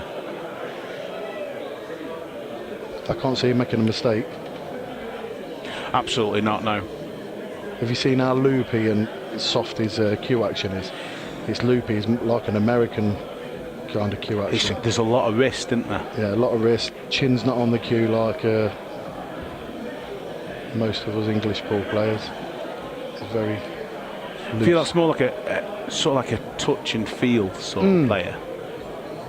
I think a lot of an awful lot of the English pool players like yourself come from a snooker background where you have this stereotypical perfect cue action, and when you actually analyse a cue action, the whole basis of it is just being able to bring the cue back in a straight line and through in a straight line, and if you can do that consistently, you're going to be okay at this game. 100%. But once he plays the shot, he's quite still. If you see no body movement, just the back arm. But he's loose because I think he plays a lot of big ball cue sports as well. Yeah, with the cue balls the same size. Well, he's got that one back to 9-8. It's been a great standard up to now, thoroughly enjoyable. Yeah, I mean, tell us a little bit more about, obviously you teach a lot of youngsters, as do I, but how you would, if you had a player that you could mould, how would you teach them to cue? What advice would you give them? They've got to get themselves, every human's different, so they've got to get themselves comfortable, and I always say your balance is probably the most. Going back from when I used to watch videos of Steve Davis, he used to say if you take the snooker table away from him, he still wouldn't move because he's not heavy on the table. He's not lean on the table. Correct. So very solid stance, enabling you to, I suppose, only move your elbow. Yeah. Cue through as straight as you can. Any cue action's good if it's straight and, most importantly, repeatable. 100%. It's one of the hardest things to explain to somebody. So your timing, when you say your timing's off, I don't know what's timing. I suppose the only way you can get someone who's, say, never played the game before and explain timing was to put a pause in, and then when it feels nice, you feel it. Yes. Timing is something you feel. You know, if you take a cue action, the obvious one being someone like Mellin, his cue actions with the long stroke. Yeah, very. Probably got the biggest long draw back and a massive pause, and he just doesn't play it until he's ready. But that's not perfect for all shots, certainly not on an English pool table. Good use of the opening shot from Tom, opening up the table. Is he on this red to the bottom? I think he is. If you bear in mind, Tom's plays international rules mainly at the minute, so he's not normally able to play that shot. Yeah, it's amazing how quickly he's transferred into Blackballs, given that he's probably played more pool this weekend than any other player. Yes. He's such a good guy as well. He really is.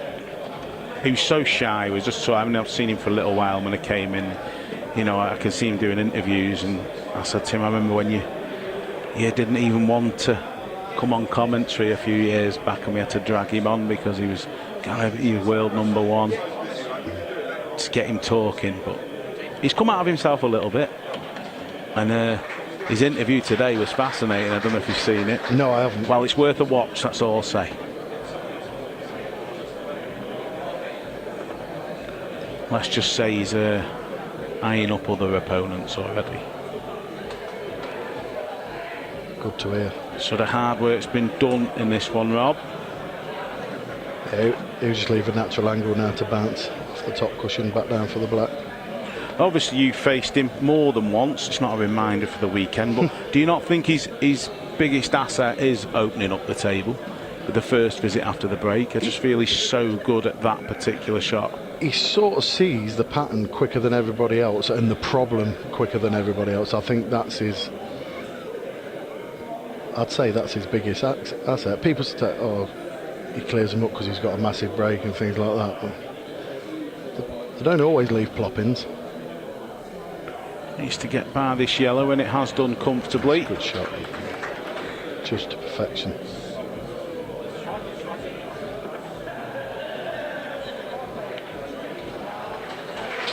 Well, the standard is continuing.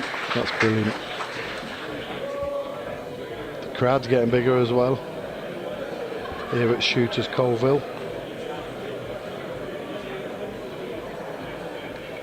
And everybody seems to be having a good time as well. It's great, it's great. I think Nick, who's just left us before, he said, I mean, we've done an awful lot of big cash games up and down the country over the last, I don't know, 7 or 8 years. I've done them, and Nick's done them quite a bit longer than that. And they're very divided, the audience, when you go into big cash games. It's quite a hostile atmosphere.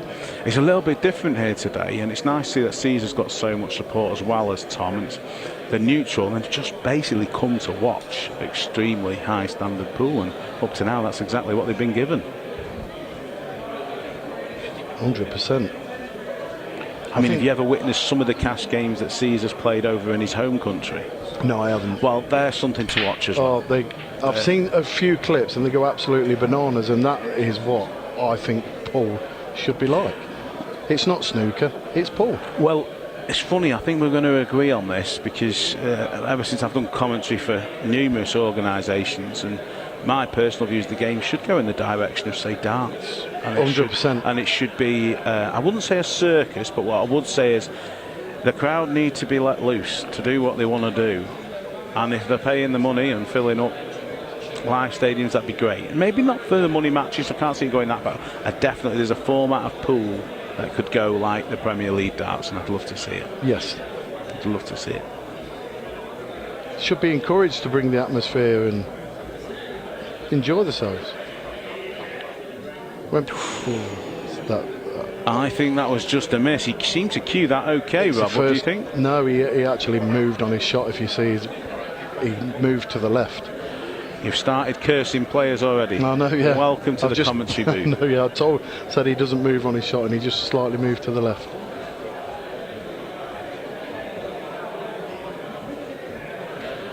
Well, even worse news, he's not managed to cause Tom any problems whatsoever. No, see this being 11-8 now. Tom's cue balls are, I'd say 90% of the time is absolutely bang on. But he, like he said on the Friday night over at the tour, he struggled to adapt to the TV because you can't replicate it. You can't replicate it in your club or at home or what table. You can't replicate that TV table. No, because it's just so the much Ultimate faster. Pool series. Yeah. You can't replicate it. Do you think it's just the heat? The lighting and the heat, and the balls are warmer. Somebody was telling me they over-polish the balls deliberately in practice, so they get the slide when they're practicing. Well, I'm not going to mention any names, but I do know some of the lads from the IRO, and one of them told me that they actually, when they polish the balls on the tour, they put them through without any cleaner or any polish, and they just do half a cycle before they go on. That's all they do. Now, take that as gospel. Maybe we'll ask a referee in the next interval.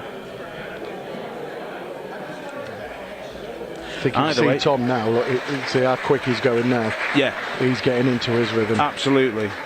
Just that 3-frame gap makes him just... Because as good as he is, he don't 100% believe in himself, probably the way we do believe in him. Yeah, because he's that humble. He is that humble and laid back. Yeah. I don't know, we've seen a bit of fire in him recently, though. Yeah. You know, I think he's kind of accepting he's the UK #1. He has been for a very long time. He's earned that spot, and if you think you're good enough, come and take him on. Yeah, do you know what I mean? You're going to be a target, and he's happy to accept all comers at the minute, I think. And the reason he is because you speak to, I mean, you coach young players, as do I, and you speak to these younger players, and they all idolise him. He's the player that they all want to be like. He's approachable. And he's approachable, yeah, as a person. But not only is Tom a player that the amateur players want to be. He's also the professional player that other professionals aspire to be like. And that's not because other professional players like yourself are not capable of doing what he's doing. Of course you are, but he does it so much more consistently. He's actually like helped me out without him knowing, because I've just had a new cue made by AP Northwest Cues, who've kindly sponsored me a cue. And they didn't have any medium tips, which is normally what I play with, so they put an hard one on, and it's the best I've ever felt with the cue ball ever.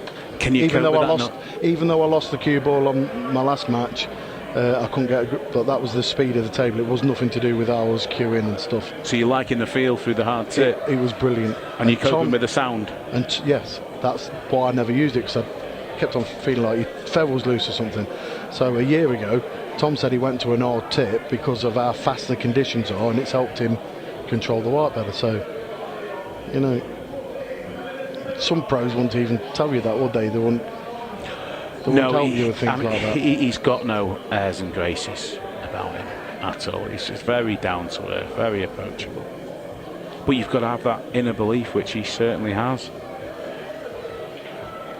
One of my very good friends, who was also, in my opinion, is one of the best to ever play the game, but he's cross sports now. Jack Whelan is a very good friend of mine. Jack's another absolute. He played a tournament in London, and he won both events in London. And nobody could lay. That was quite a while ago. That. Yeah, quite a while ago. But he played the most perfect pull. Nobody could lay a glove on him. I remember Jack over at, the IPA that long ago, 10 years ago, and then he was playing in London. Oh no, was it World Rules Pool Tour? World Rules Pool Tour down, and that's what it was down in London. And I've seen him play probably one of the highest standard money matches that's on YouTube. I just can't remember his opponent at the moment.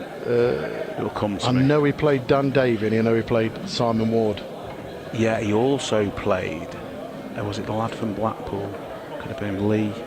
Anyway, Lee Anderson. Yeah, did he play Lee Anderson? I'm not sure of that one. I always get a bit mixed up. They were a long time ago, these, but the performance was absolutely out of this world.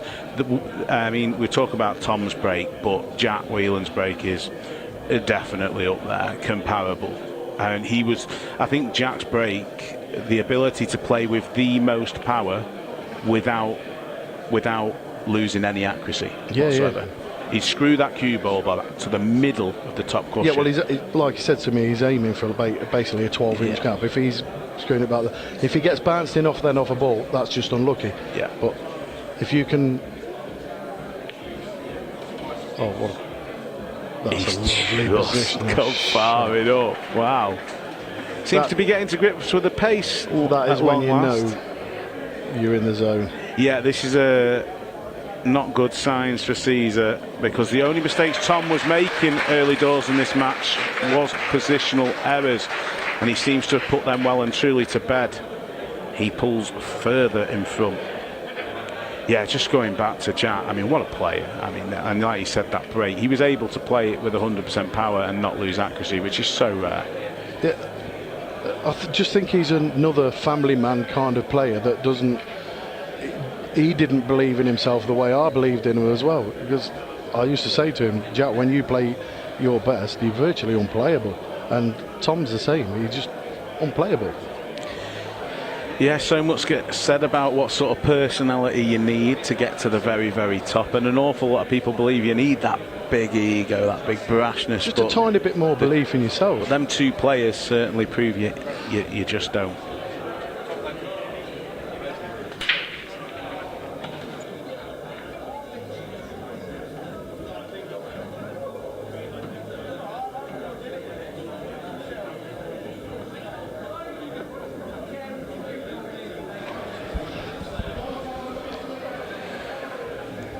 Nice break, nice opportunity as well. I never call which colour set when I'm sat next to a professional player. I'll do it when I'm next to Nick, but it's 100% your job, Rob. I think he'll go reds. Every red's got a pocket. It's just the position on the one that's near the yellow on the left-hand side. This is where Tom had looked to go back to Tom, Tom would have looked to get on his bad red as soon as possible. Sometimes you're not able to, but I think... Yeah, but you don't like leaving it. No. He's got a nice angle here, though, on this one to the bottom right. But he would like... Are you trying to say he'd like to leave the one on the bottom of the table? The bottom left and use the bottom cushion then to kiss into the yellow to leaving the one down the rail. So key shot coming up. Yes. He leave himself the right angle, it's actually a decent shot. Yeah, no mistake this time. Doesn't want to push this yellow over the red. I think he's okay. He'll punch up onto that yellow now. Rail, bottom rail, if it still goes. Yeah, I think that red passes. I think it's a 1 into. The numbers help us a little bit, don't they? A massive improvement, I think. Doesn't when you're not blind like me. Well, if you probably zoom in, it might be a 5. But no. Oh, that's not good. He hasn't played your shot, Rob. No, the yellow. He had to be. The yellow was the target then for the white. Yeah, absolutely. So what are his choices now? Is he going to have to play with a touch of left and come over to the other side? Yeah, come across twice. Tough shot. Played it well, but he's gone in off. He had too much side on it. Yeah, a touch too much. He wasn't playing unless it doesn't go and he was playing into him, you know. Yeah, could have done. I thought he was actually going to play sort of 1.5 times across and play on the one into the bottom left. I don't think it goes like that, so he's playing into him. Oh, he was playing into him. Absolutely right. Well spotted.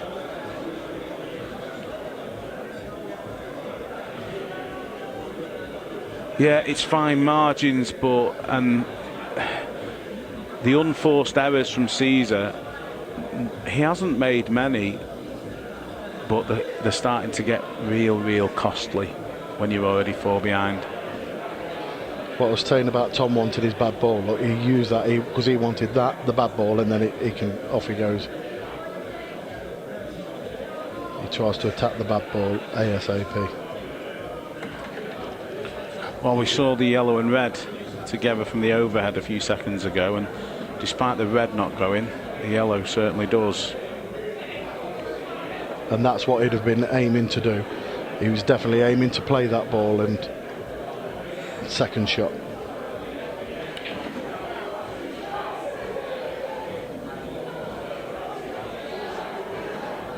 Will he be looking to leave it till last or coming down for it now? Well, he looks like he's coming down for it now. He don't believe in leaving the absolutely till not. last. Once I failed the first time, I'd have possibly left it till last, knowing that the red was safe anyway. We were talking about this exact mindset with Nick before you came on.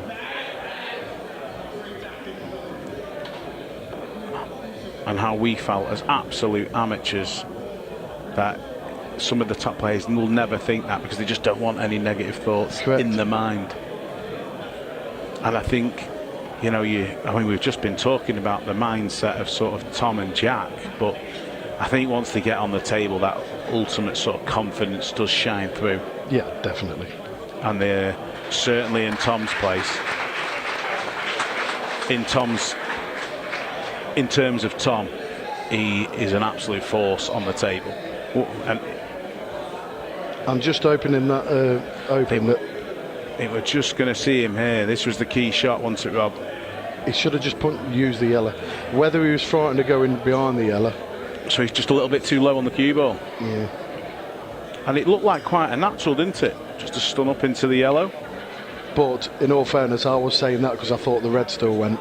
And then he doubled down on this by, you know, having to come twice across or go into the yellow and red, and he's found the pocket with the cue ball, and that's going to be. He hit it sweet though. Yeah, he hit it nice. He just got a bit too much left hand side on. Yeah. Cue action 10 out of 10 direction, not so much. Yeah. Just hoping he don't get any negative thoughts there because he's done himself proud at the minute. Well, he's clawed back a 3 and 4 frame disadvantage twice already in this match. Obviously we're at 5, but I always feel in a race to 30, I think at this standard, 6-7 ahead, and I don't know, it seems like a uphill struggle then. Yeah, these are awkward, or are they? Especially if Tom gets his break going, because then you don't know how many goes you're actually going to get. Yeah, it's just chances available when you go 6 behind. You're looking at 3 off your opponent's break. On surf, so to speak. Exactly.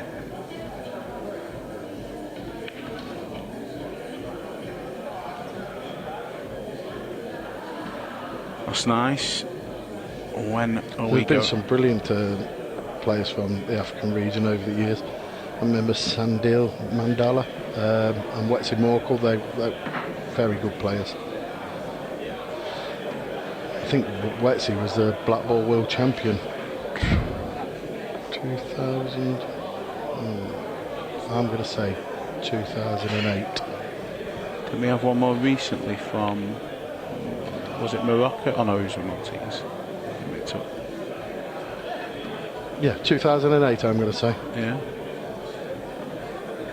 He's very talented. Before this game, you know, came about, I heard about it a little bit earlier, started to research, started to watch him, and yeah, he's so relaxed around the table.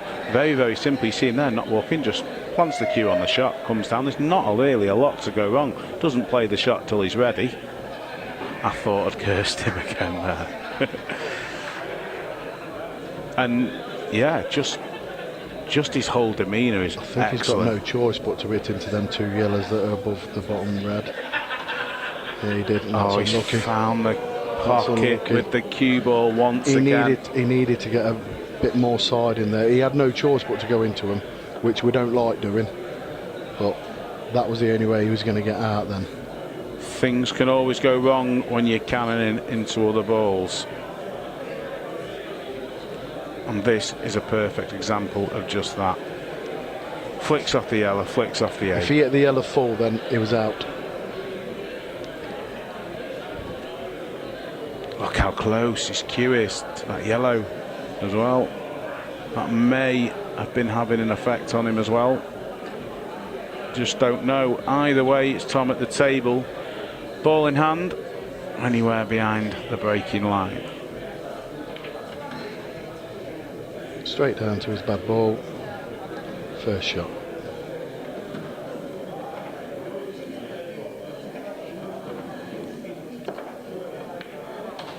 Just choosing to play the gap. A little bit in between. Just going to still take the one to the bottom right here.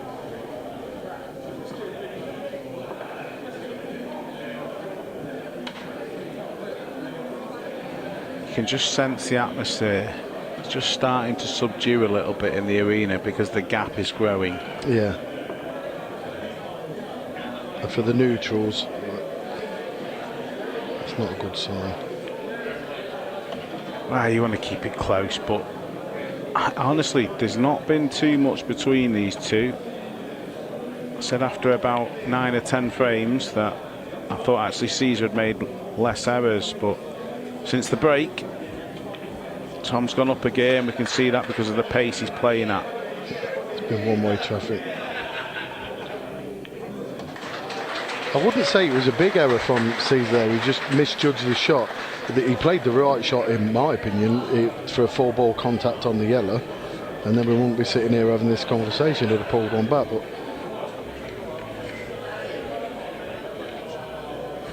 do you feel Robbie got down maybe a little bit quickly, played it a bit too quick? Yeah, possibly. I don't know how used he is to playing on the shot clock, but from experience of the weekend, it is like daunting. I was dreading playing on the shot clock because I'm struggling with a back injury at the minute and I can't move very fast. I mean, there's an argument to say he may have edged upon the thin side because he definitely didn't want to contact the yellow on the cushion. He wanted to avoid that because he might not have had a shot afterwards. So edging on the thin side, you don't mind, but it's just a little bit too thin. But I don't think you can foresee the in-off, and I think we're being a little bit cruel to criticise him for that.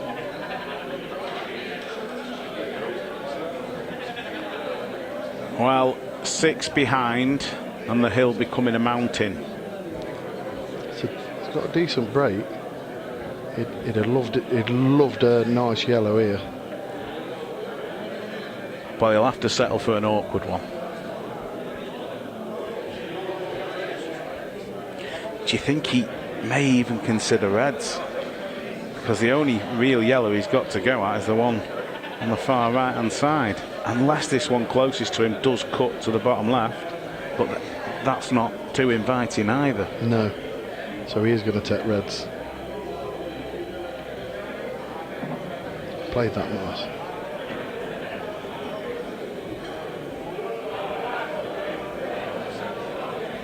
But these bottom two are a problem now. If he can get on the very bottom one, as in like use the yellow to cushion it, like so, he might now be able to punch up into that yellow above next to the red. He played a good shot there. Yeah, how much angle has he got? And he can't see that much of the white ball. Yeah, he can't. He's trying to force this, and he's not managed to do so. That's unlucky. Yeah, it is a bit, because that was difficult, wasn't it? That was real tough. I think he could only hit the right hand side of the white. Has he got any shot at all here?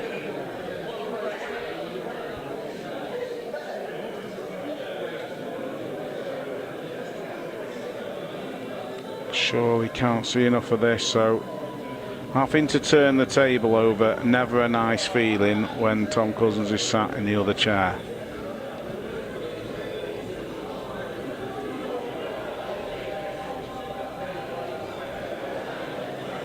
The first shot here for Tom's the most difficult.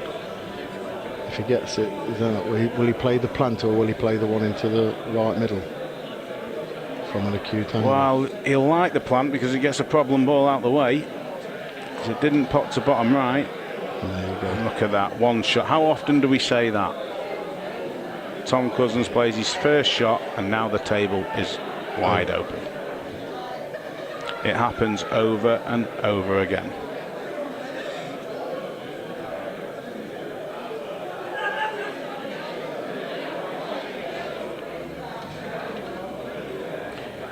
Yeah, he's in flow, shots like that. A touch and feel shot. Yeah. Because you're not hitting it at a great pace, but he's getting all the reaction he needs. Just using all that run inside, just for the pace that he needs to land perfect on the next ball. Not a difficult shot, but it just shows your opposition how you're feeling, doesn't it? You watch your opposition play that and you're like, oh. Not that these would result in anything other than a 7-frame lead 99 times out of 100.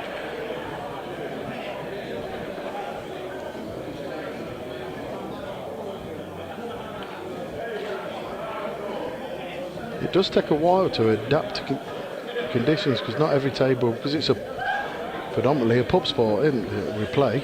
Not every table plays the same.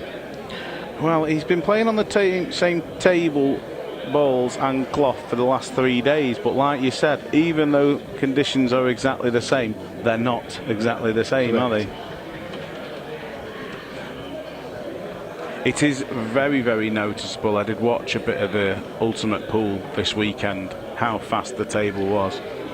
It was lightning. And then you find yourself under-hitting balls because you're frightened of over-hitting them. Yeah, I mean, how do you counteract that as a player? Because I've been asked that before. What do you do when the table's so fast? Because whenever you go, even to a normal tour event, or you just go and play in another club where they just have the tables done and you're not from around there, and I just tend to tell players to try and hit the same pace but use less of the cue ball. I mean, I don't know how you would address it. It takes time.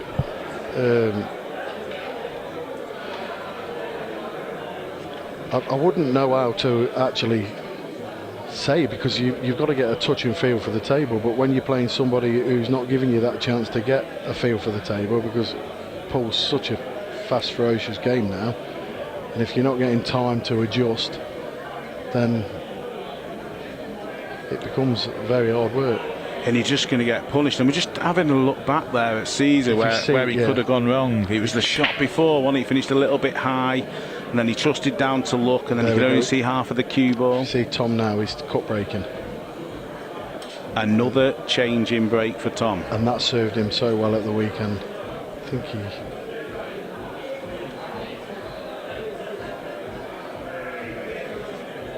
Yeah, he did 3 off the break against me and 3 off mine.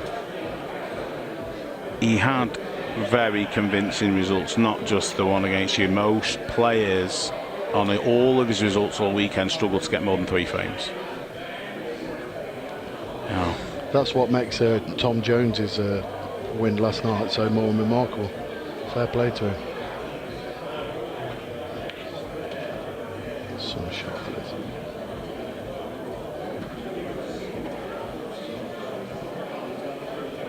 He was forced into taking a difficult pot off his break then.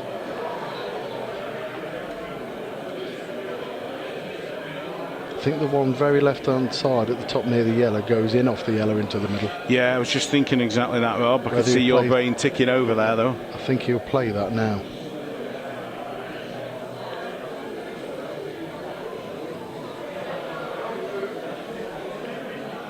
Well, just didn't need the yellow really. Just straight in. Are you looking to get the one at the bottom of the table out of the way? Even though it's over a pocket? Yes. And middle. Oh, needs this to pull up, and it has. He's okay. It might be middle, then the one up the line now. On the right hand side. Then middle corner black. Yeah, definitely. Yeah, so pop this up into the corner and come back. Just a few inches. Very nice.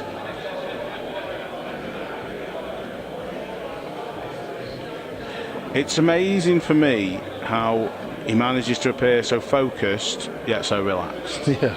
I think that's the key, isn't it? Relaxed and focused. Because I think most people, when they focus, they don't relax, they tense up, and then it has a negative effect on the game. And it's hard to balance the two things, isn't it? Yeah. Didn't the great Steve Davis come out with a quote? I know. Getting into the zone. No, it's play like it means nothing when it means everything. That's the one, yeah, and absolutely correct.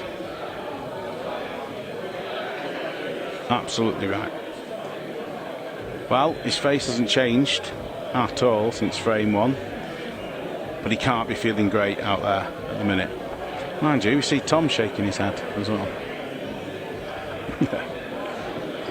Tom's probably shaking his head because he was 3 mil out of position. Yeah, this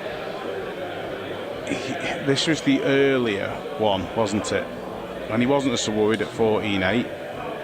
I didn't know whether he could just drop this onto the bottom cushion and into the yellow to leave him the angle.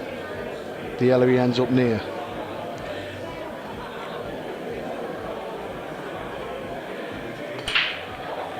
Solid break from the centre of the breaking line, but no friends.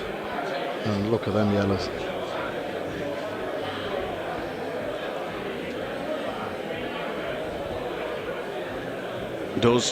Is Ceasar starting to feel that this match is getting well and truly away from him?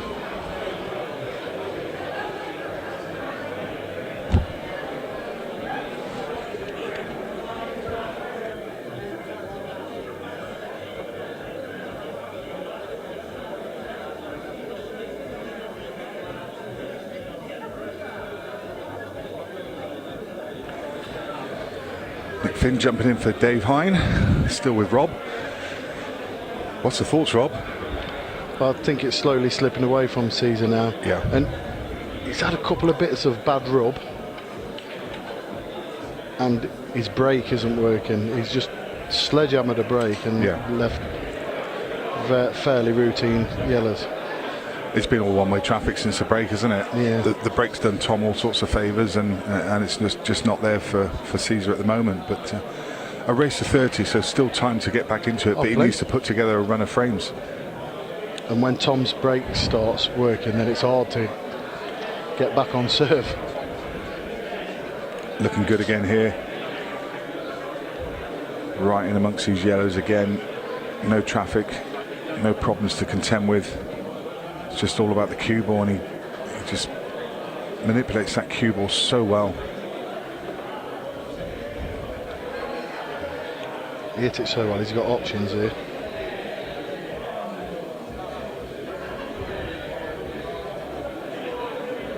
Yeah, I could take any of the three here. Looks like he's eyeing up top left. Just slightly hampered, so he's coming around to take the ball to bottom right. And the one on the far left will be his last ball for the black.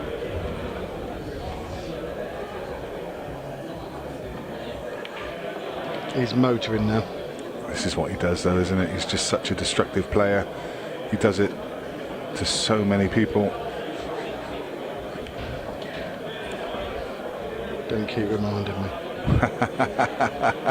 Yeah, of course you're on the back end of that, weren't you? I mean, there was an incredible stat from the weekend, which I'm sure you're aware of, and obviously you were part of that as well. From being 6-4 down against Phil Parkin to then being 5-0 up against Greg Davis, he won 25 frames in a row unanswered, because he won 8-0, 8-0, and then was 5-0 up against Greg Davis, so 25 frames in a row. That's some stat, isn't it? That's incredible. Yeah. I did have 3 decent chances. I just couldn't get to grips of the table and the shot clock, but it's all a learning curve. Yeah. I know I'm old, but I'm still learning. You never stop learning, Rob. So it's just brilliant to be a part of things. It's fabulous. It really is. The growth of pool generally over the last few years is, you know, it's just been on such an amazing trajectory, and long may it continue. And I think Ultimate Pool's been at the top of promoting it, to be honest. Yeah. That many people want to be on the next gen, from the disabilities, the seniors, the women's game. It's just phenomenal. Well, that's, you know, CueXTV is part of that iterative progress as well. And you know, it's an independent channel whereby we can make any kind of match. You know, anything's possible now. You know, there's no boundaries here. It can be UP against IPA. It can be UK versus USA. Any players, just bring them on. You know, it's fantastic. It's all part of the growth. Look how it's getting busier and busier and busier. Yeah. There's certainly a buzz, and I think they're all going to start getting behind Ceasar a bit more now. We need him to get this frame for the crowd. Absolutely, yeah. We need to get them back in his corner again. Played a lovely little shot there. It might not look much, but that'll make him feel good. Yeah. Because he's created an opening for himself and a problem for Tom, all in one shot. A little bit of an issue at the top of the table, obviously the red behind the yellow. I don't think he can get to the potting area, so he needs to just think about what he does with that. Sorry, the yellow behind the red, should I say? I think he's over it. I think he wanted to leave a bit more of an angle to play the one at the top now to go into him. Yeah, but he looks a bit straight now. Do you think the one along the top cushion, he could play it off the red, perhaps? Play it off the back of the red? Well, that's what he's going for, Nick. Yeah. Well spotted. Yeah, if you... Who's the pro pool player, me or you? It's a tough ask, though, especially from this angle. He needs to judge this to perfection. Cushion first, into the back of the red, in the pocket, opens up the pocket at the same time. Key to the frame right here. Oh, he's missed the red. He missed the red. But equally, he's not left too much. No. I say he's not left too much. Tom Cousins just seems to find a way with these kind of clearances, but hard to see how here. Majors play a little containing shot. Did you actually see how close he was to it? Yeah. Yeah, a little containing shot just to open those two balls at the top of the table. So given Ceasar a ball to go out to the far right, but he's also blocked the black. Yeah. He could have another nickname, couldn't he, Tom? The problem solver.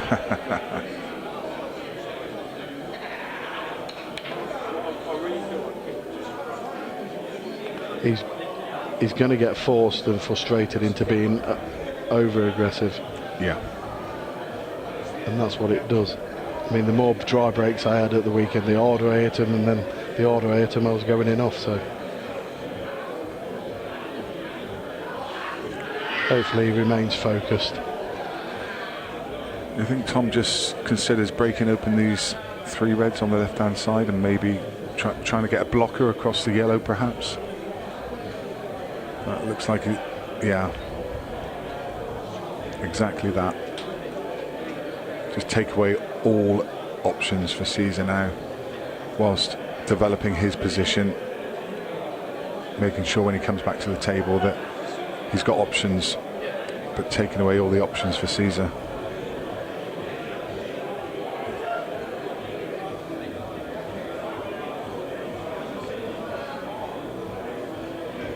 That's a nice shot. It's good, yep. Absolutely. I think Tom will just hit the one near the black and leave him in the world of pain now, though. He certainly does. Treacherous, this. Looking at side cushion. Can he see the right spot on the side cushion? He can't, so he's having to jack up and bend it. He's shot. Yeah, hit the yellow first. Yes. But Tom now only has one problem ball. The table has very quickly opened up for him. He might be able to put a bit of run inside on first shot and get over in it with half ball black. I think so. That's certainly what he's eyeing up.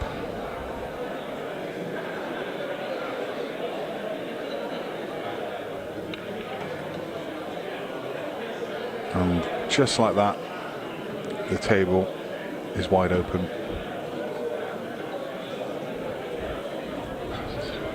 It's not good signs here, Nick, for Ceasar's and Ceasar's fans. No, no, this was such an important frame for him.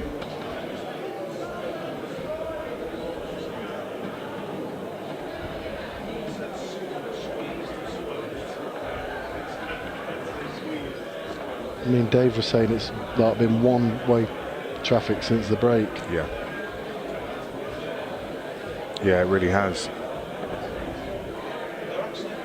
And Ceasar, even though it's been one-way traffic, he hasn't made that many mistakes. No. A couple of bad rolls here and there. Yeah. A dry break. But Tom's so clinical.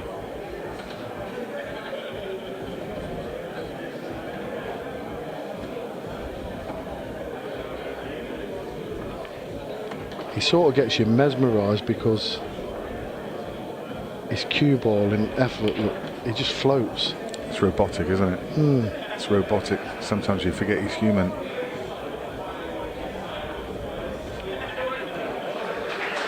All going the way of Tom Cousins, and some serious daylight now between him and the Ugandan.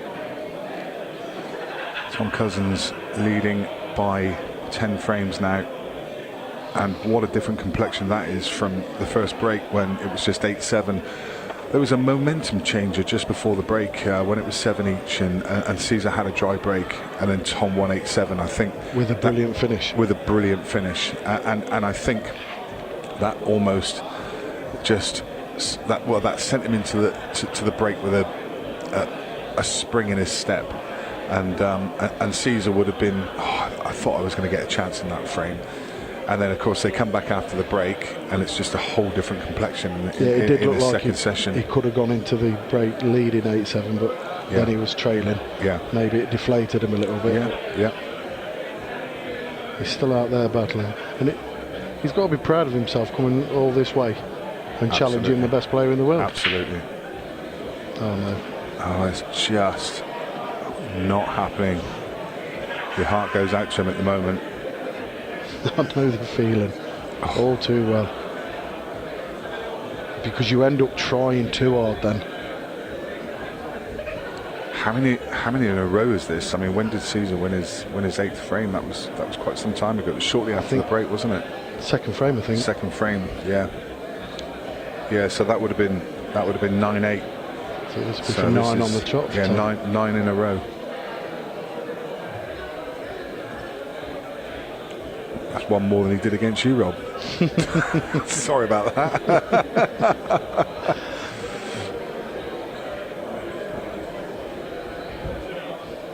The older we get, the better our tech defeats. I know, yeah.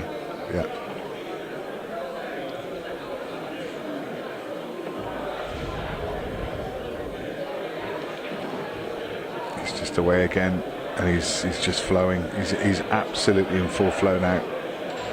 No pressure, no scoreboard pressure on him whatsoever. Feels at home, relaxed, and you're seeing the best of Tom Cousins. Because when you go to ultimate events, bear in mind Tom's seen all the faces before watching him, but he's coming to a different place today here at Shooterz, and he don't know people from Adam and stuff, and it's a different kind of pressure. Yeah. Because he obviously wants to put a good performance in and show different people why he's the best in the world. He's going to see some different faces when he goes back over to Uganda. So we're planning on taking him over to Uganda later in the year and have a rematch. And that could be in an arena in front of 600, 700, 800 people, and they make some noise. Passionate fans, and that would be amazing if that happened. And I think what a spectacle that would be. I love noise.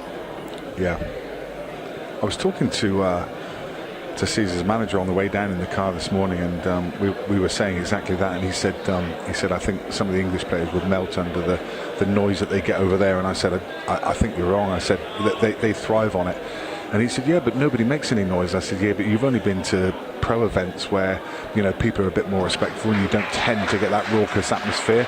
I said you go to a proper money match when there's a really partisan crowd to they've got big support on both sides, and you'll hear singing and chanting, and it's raucous. We all started the game through team pool, didn't we? Whether it was for a pub, and then we go on to county, and the county final. Wow, the atmosphere was on another level.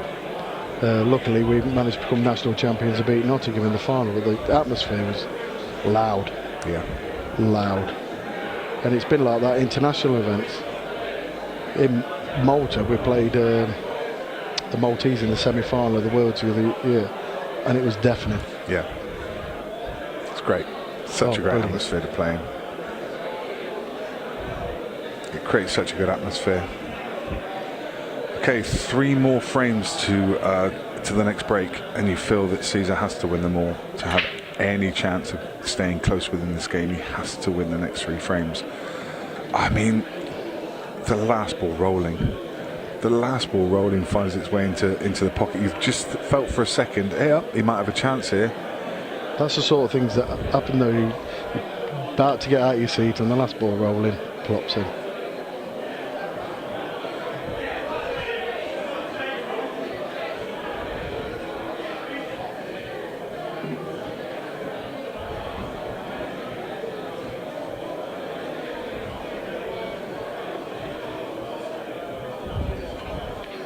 I think there's something drastic got to go wrong with Tom's game for him to not even clear these up, but allow Ceasar back into the match.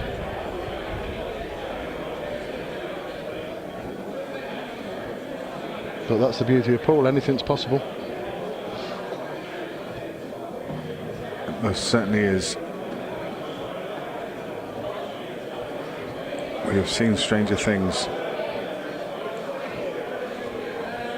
Problem is, he needs chances. He needs lots of chances, and he's just not given them at the moment.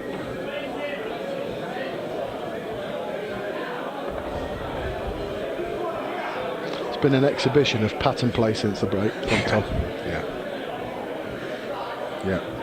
I mean, look at this. Even this is a fairly tricky shot because he has to thread the needle through the 2 reds, but he just finds it. Oh, commentator's curse. That was a curse. My first commentator's curse. Yes, it was.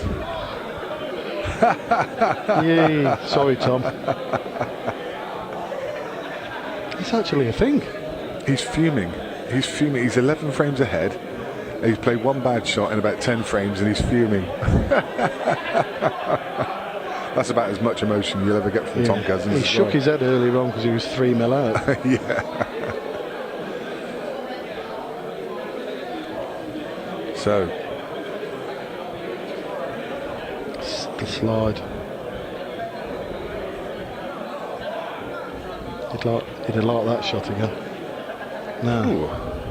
This could be the changing that we're on about. Is there a shift in momentum? Like I say, Ceasar has to win these next 3 frames. Obviously a fantastic chance here. And then his break in the next. So can we go into the break with just a 7-frame gap? Sorry, an 8-frame gap.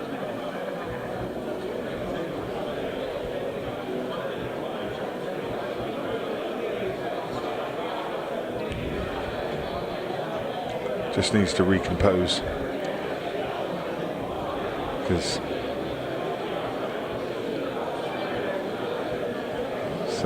his mind will be clouded at the moment. Even that shot, you know, he's been stifled. He's not had the table time, and even that shot was tentative. Yeah, shorter pace, and he's had to play a recovery. Good recovery there. Does the red go past the black into the middle? Yeah, it does.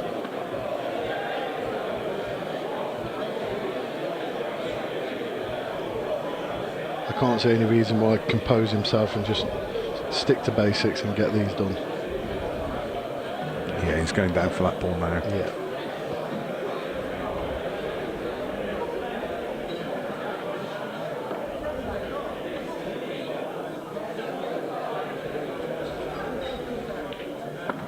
And I think there'll be a bit of a cheer when he, if and when he dispatches the 8 ball in 3 shots time. Just slightly hampered here though. This could have been a little bit nicer. Should still be fine though. Yeah. Nothing to do with the white ball here. Yeah, just send your cue through.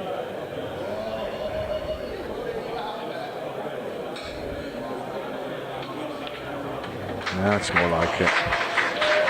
And as I say, we knew the crowd would enjoy this one.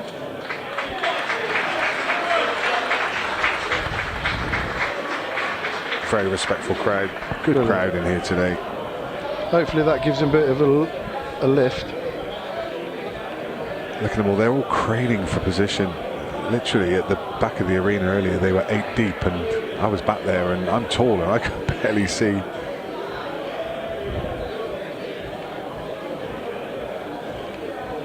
Your referee is Brian Moss. He's disgusted with himself, Tom.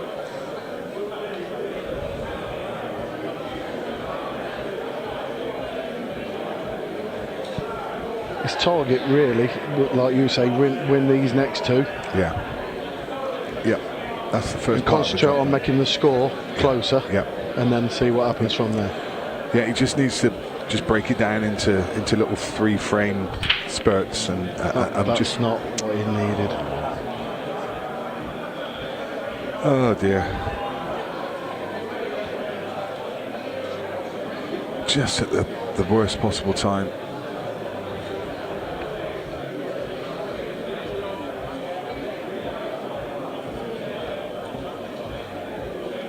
The harder you try to make things happen, the less there will happen. Just to let everyone know, we are running a little, not so much a competition, but we've got some gifts for you. Everyone who's bought the pay-per-view, you will be put into a draw, and we've got 4 £50 gift cards for Jam Up Apparel.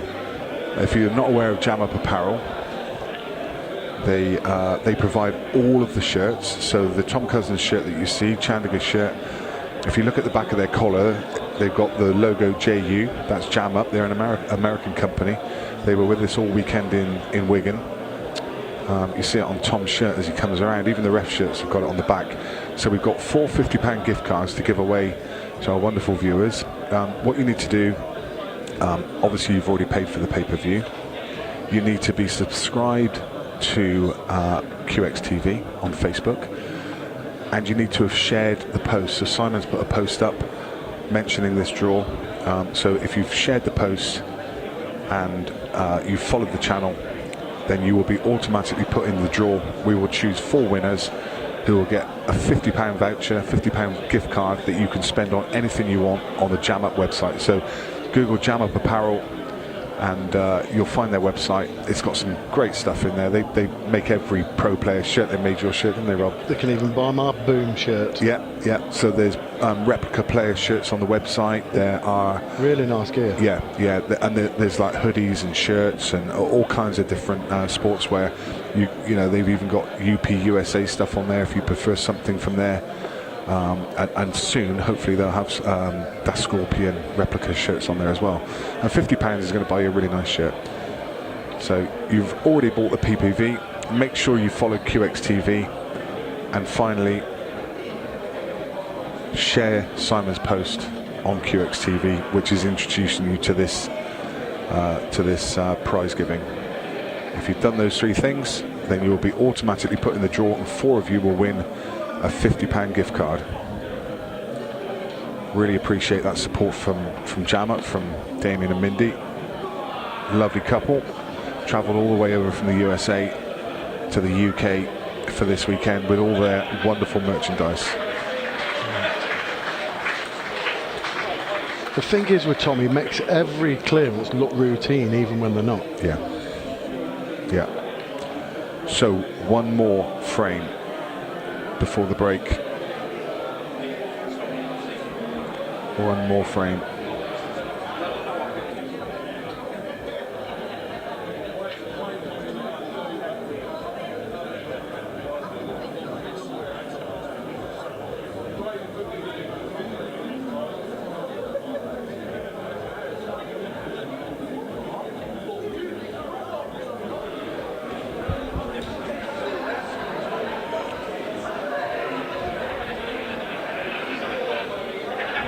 So TC breaking frame number 30, taking the cue ball a little bit wider now, so he's going for the cut break. That served him so well this weekend. It has.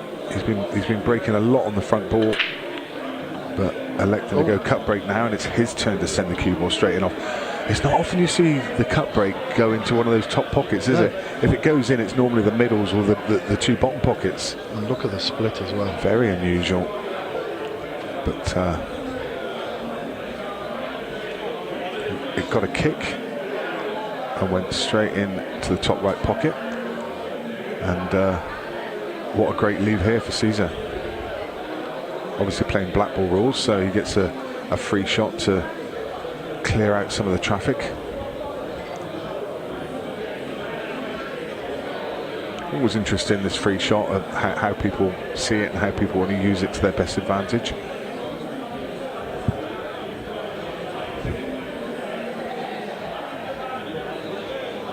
I think what he's worried about is the last ball to get on the black. Yeah, yeah.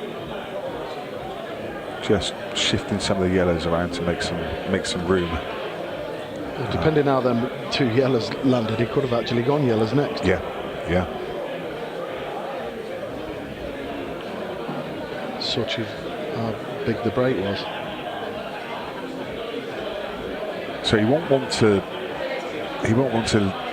leave these 2 reds at this end of the table as a plant, so he's probably going to go left centre and then come down and take the one that's nearest the pocket. In fact, he's going to go right centre, and I mean it's the same thing. He'll be looking to target this ball at the bottom of the table next. Just needs that to slow down. That's okay. Yeah, lovely shot. Yeah. And he can send the white back through the same gap as it's just come. Absolutely, yeah. Give himself. Oh, he's going for the middle first. He's on the gap to the middle. Perfect.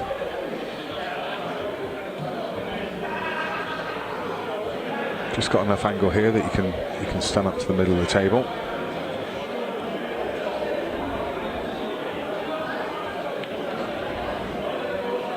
That's really nice.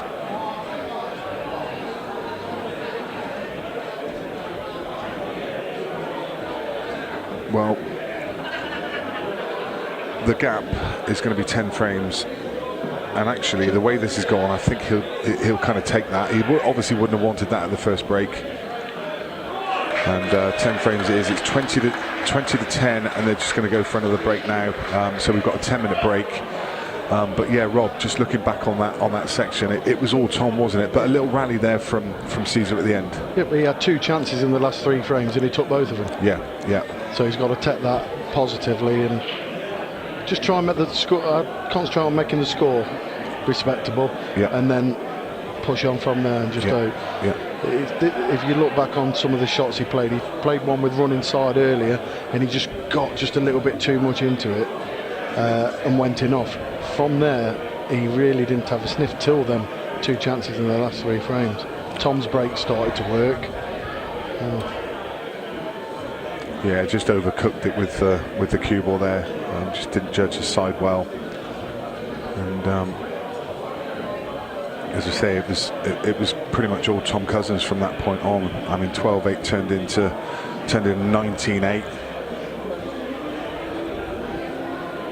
See some of the highlights from this little passage of play. Another one. He needed full ball kiss on the yellow. Yeah, unlucky to come through the gap there and get 2 cannons and going off, but you can't sometimes when it's not your day, all these kind of things conspire to go against you. But you know, in summary, not the spell he would have wanted, but a good rally at the end. Those couple of breaks that he took, you know, they're gonna help him gather momentum into the second half. And the second half is something we are very much looking forward to. Watch how close this is from Italy. Yeah, I mean, it literally. I mean, how is it missed? How is it missed? Yeah. And, he's had some bad run. Yeah, that was a power shot that he was trying to force something to happen, and almost forced into the corner to have to do that, and so close to this pot as well. I mean, how's that not dropped? It was in the pocket. It was only the pace that's kept it out. But, yeah, so it's going to be a 10-minute break now, and we've got something special coming up now, Rob. We've got an interview, because Tom Cousins has interviewed a couple of times recently, and he's called out Justin Bergman.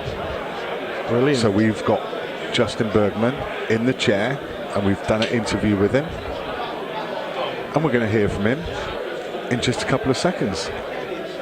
Fascinating. And hear what Justin has to say in response to Tom Cousins. So here we go. Let's look forward to Justin Bergman. Thank you very much, everybody. Thanks, Enjoy Rob. the rest of the match. Yeah, really appreciate your time. Thank you very much, Rob. Cheers.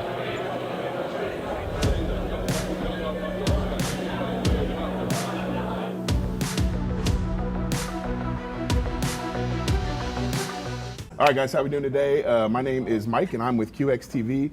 We're sitting today down with one of the best American pool players that needs no introduction, Justin Bergman. How you doing today, Justin? Great. Right, awesome, good to hear. So, seeing you're out more, playing a lot more pool, out traveling. So, what's led up to that? Ultimate Pools got me, got the juices flowing again. You know? Juices flowing. That's good to hear. Yeah. You know, of course, the CueXTV, we're following everything Ultimate Pool USA is doing. We're working with them now, so their events are exciting. So, what do you love most about their events? I like the fans. You know, it just I like 8-ball. Okay. I like the prize money. There you go. Yeah. That's always good. So you've been battling a lot of these UK guys out there for that prize money lately, huh? Yeah. And so I did see an interesting post on your socials lately, maybe calling out Tom Cousins. He's got a big match on CueXTV coming up with Ceasar. Yeah. So it sounds like you want to play Tom? I would love to play him. Yeah. I heard he's the best, and I like playing the best, and you know, I like to test myself. Have you guys battled in? How many times have you guys played in Ultimate Pool events? I think I played Tom like three times, maybe. Who's come out winner on those? I know he beat me in the finals one time. I beat him in the finals. I think we've only played twice, actually. Okay. I beat him 7-0. Oh, nice. There you go, 7-0. So what do you like most about Tom's game? I think he's the best UK player for me. I have a lot of respect for his game. For sure. So what do you guys think you would if you played him? How you feel you want to match up? What do you want to do? I mean, if it's all right with him, I'd like to play like a race to 30 for 100,000 or more. Okay. You know? Big money from Bergman there, so I know he can come up with it. I wonder what Tom can come up with on that end. Anybody else on that side? You're playing a lot of the best in the UK. Anybody else you want to challenge? Or I'd like to play any of them guys. Joe Prince, Waddingham. He's a buddy of mine. Any of them. Chris Melling. Right. I know I can't beat him in a tournament, but I'd definitely like to play him a money match. So what makes you, in a money match, what makes you think you got the advantage over these guys? That they give you a hard time in the tournaments, but you're going toe-to-toe with them in the short races, so. Yeah, I don't know if I have an advantage, but I'll definitely play. Okay. I think a long race kind of suits my game more. I'm a short, I'm a slow starter. So. Okay. Well, I think you heard it here first at CueXTV. Justin's ready to take on all of the best English 8-ball players there are. Waddingham, Prince, Cousins, so even Melling. So we'd love to see it.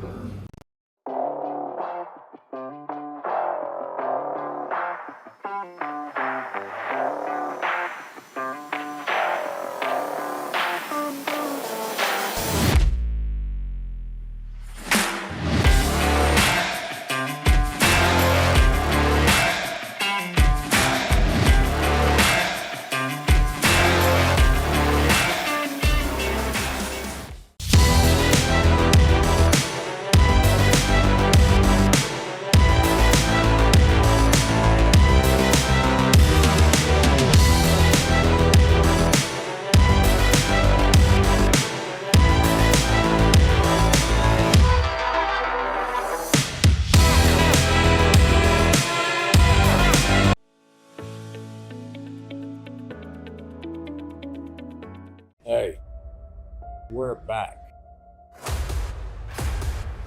Everything that's happened over the last year is going to come to an end. Some team of amateur pool players are about to win $100,000. That's pretty special. 8 runners southbound are your national champions.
We are back. Apologies for the slight delay. Ceasar with an absolute mountain to climb.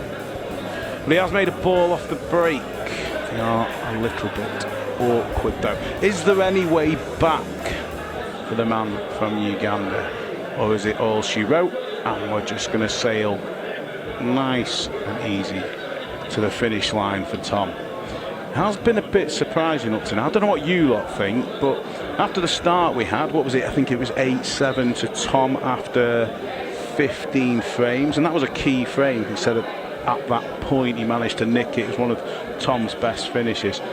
But since then we see it time and time again at a series of events over at Ultimate Pool that Tom sometimes does have a slow start. He actually felt, I spoke to him in the break, that he was playing quite well at the start, although he didn't seem to get to grips with the pace of the table. But now we are definitely flowing. We certainly saw when you were joined by Nick and Rob before the break that he was flying around the table, and yeah, just what we kind of expected to see from him from the start. I think just one frame at a time for Ceasar, and pray that he does get the opportunities. And eventually we've welcomed back the dulcet tones. Well, are we done with the mistakes, Nick Finn? We are, yeah. Done No more with mistakes. the mistakes. No more. Good. So, just saying, is there any way back, do you feel, or is it just all she wrote at the minute? Well, I think look at that. It's all about the next 3 or 4 frames. You know, if Ceasar can get a little bit of momentum, if we can see like 24-17, 24-18, and he's got that momentum behind him, then who knows? Who knows? You know, Tom still needs 10 frames for the winning line. Yeah, 10. I mean, 10-5 is the obvious scoreline. If you can get 10-5 or at 25-20, yeah, that's got to be the immediate target. Yeah. It looks like it's going to be the perfect start. Into a blind pocket though, so just coming round, taking a look, picking his point on the 8. Falls down onto the cue ball. Should be no problems. In the heart of the pocket. And 20-11. Dave, that's 3 of the last 4 frames. Yeah, he's certainly not going to give up. It's not in his nature, is it? So that's momentum starting to move in his direction.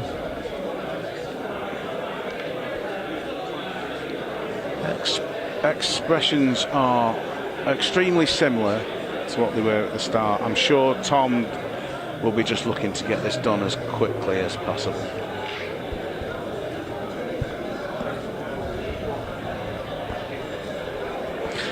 And did you watch any of the footage in the break? I believe everybody watching has paid £5 as saw a very interesting interview from over the pond. Yes, indeed. Justin Bergman's reply to Tom Cousins. Yes, please. Come on over. He wants a bit of that, and there's some serious money being laid down. The game will happen. The game will happen. Is this dry? Is this dry? No, a yellow went in. I just that's the quick answer to my question. Look, we've all made mistakes, but you didn't spot that one go, did it? It's been a long few days for you. Oh, it slipped in the middle. There you go. Spot that one. So just the red closest to the braking line. Well, just north of the braking line. Touch to the yellow. Needs to land upon that one. Needs to pick a ball to land on the 8 as well, because it only passes. Well, it actually passes, I think, into 5 pockets. But we'll be mapping out a plan for that ball, I'm sure, as we speak.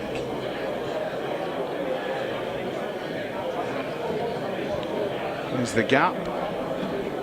Not an unfriendly kiss on the yellow.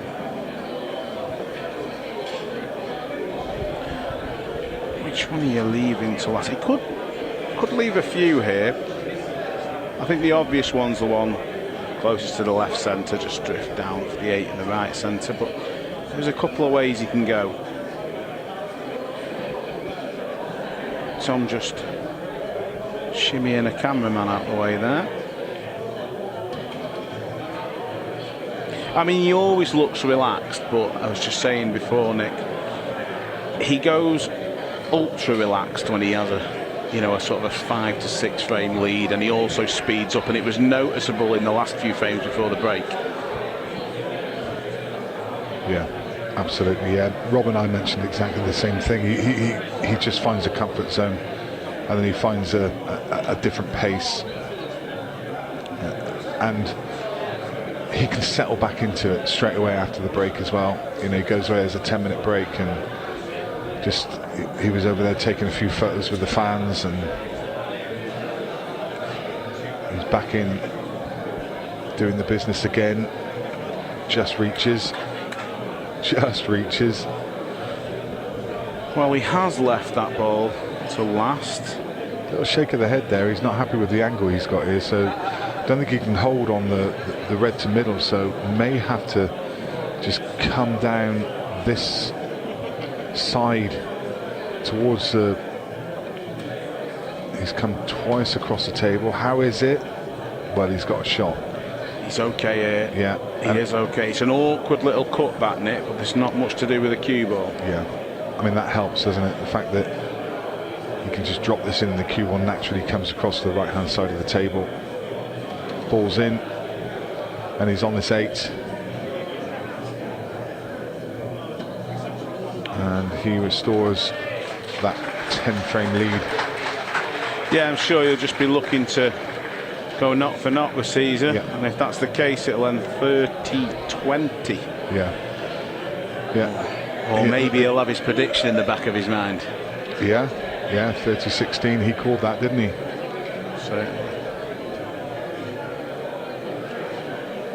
So he'll be eyes locked on a 9-5 from here. It's been fast-paced, hasn't it? It has been really, really quick. You've got to bear in mind, we've had, 2 10-minute breaks as well, and we're only at quarter to 4 here in Coalville in the UK. 2.5 hours of, well, probably like 2 hours, 15 minutes of play they've had to get these, 32 frames now. It's an incredible pace. I mean, 14, 15 frames an hour, that's exceptionally fast. I mean, 12 is fast, 5 minutes a frame. When the referee's setting up in between as well. Disaster strikes again for Chandiga. Ball. I allowed you to do a few frames on your own just before the break, and was an extension called at all? No. So still not had one in the match. We saw Tom do that earlier on. We've now seen Ceasar do it as well. It's a miss hit. It's usually caused by cueing across, and you just don't catch the front ball exactly as you'd like, and that side spin sends the cue ball right into the centre pocket.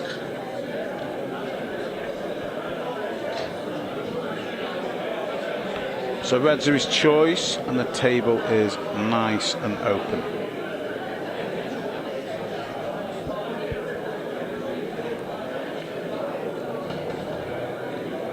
So going back to what I was saying just before the break and the direction of CueXTV, who knows where we can go from here.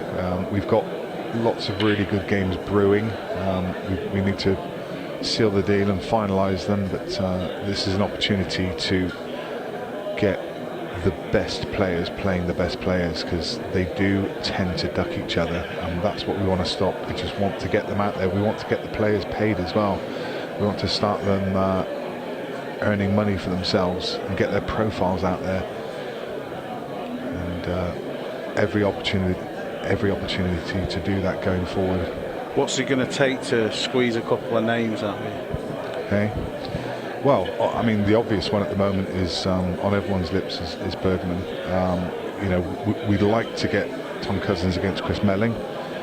Is another one that we'd like to do. We're hoping for a rematch against Ceasar, but this time over in Uganda.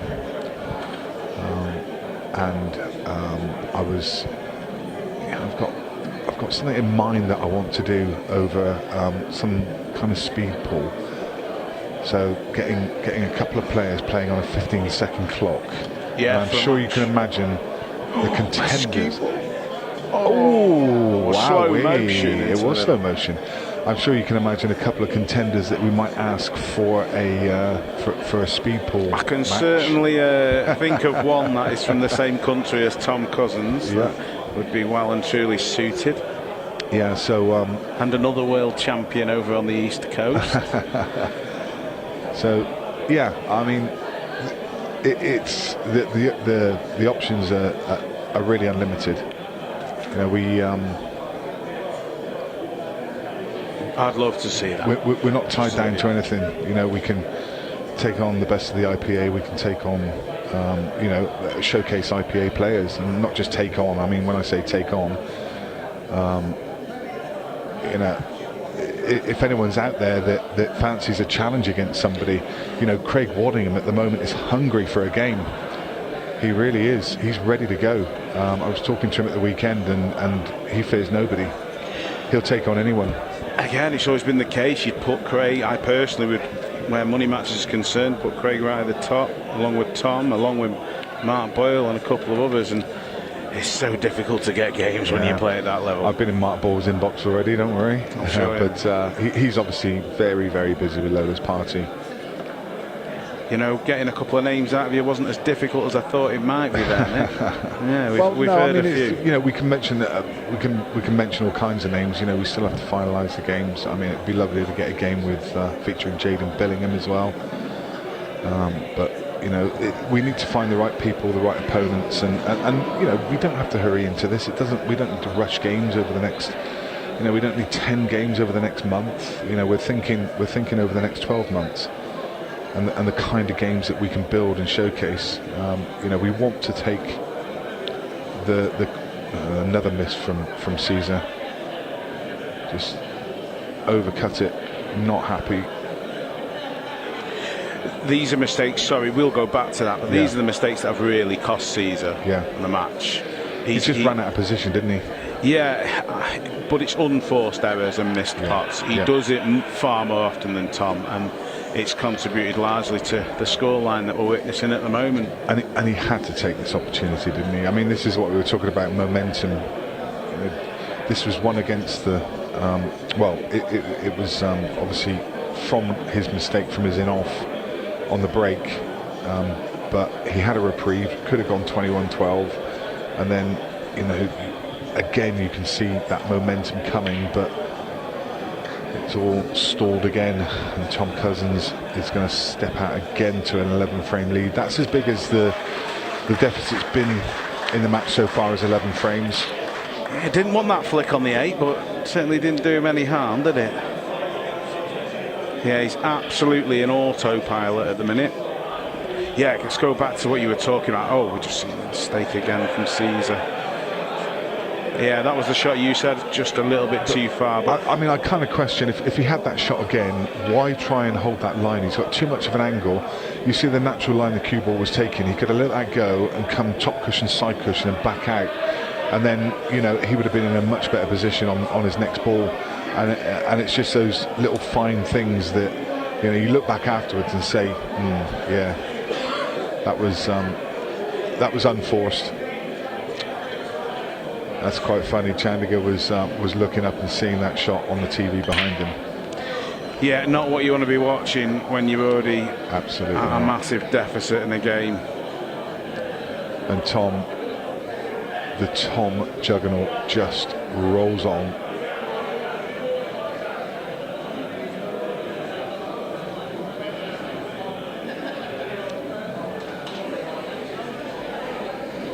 I think it might be I was just seeing him eyeing up reds, but for me it's hello yellow, I think. See how he sees it. Has he got an opener on the yellows? That might be the issue. So kind of tied into reds. I think he's looking at the red, isn't he? Yeah, I just don't think he had an opportunity to pick a yellow there. Well, it's not disastrous. Doesn't have to move anything on the reds either, just has to be a little bit more precise with his cue ball. Yeah, it's all about cue ball here. Top this one into the right centre, play the cannon on the one next to it maybe. think that's what he's playing. Thinks. No, he's screwing, isn't he? So I'm not playing the cannon. On and off. Maybe forced to play the one to middle now. That's a fiddly little shot. Yeah, horrible, and wouldn't be the first time we've seen one missed.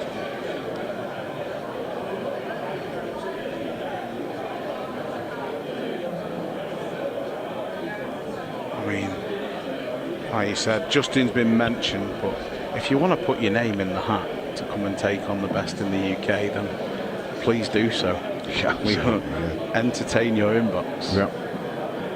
Yeah, let's go.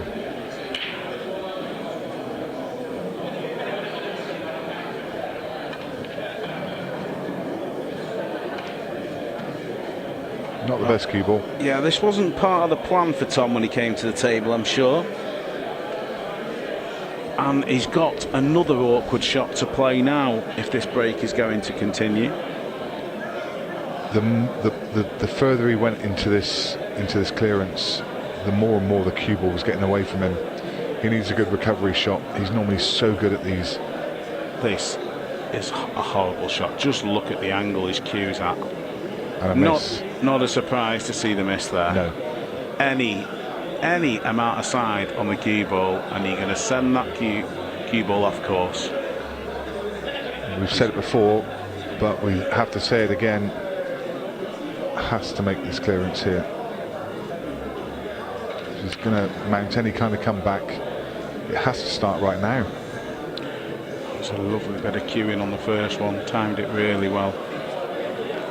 Rob was very complimentary earlier about Ceasar's cue action, and that was a good example of why.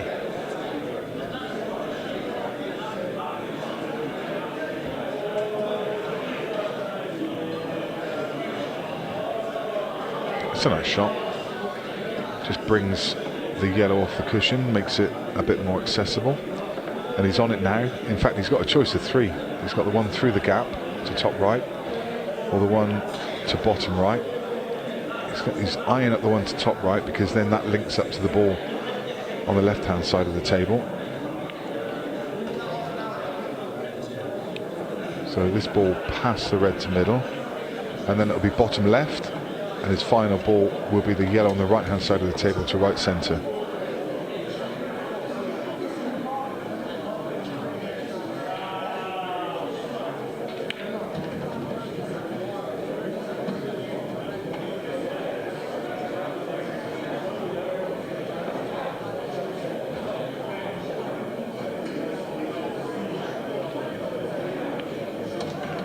Lovely control, delightful.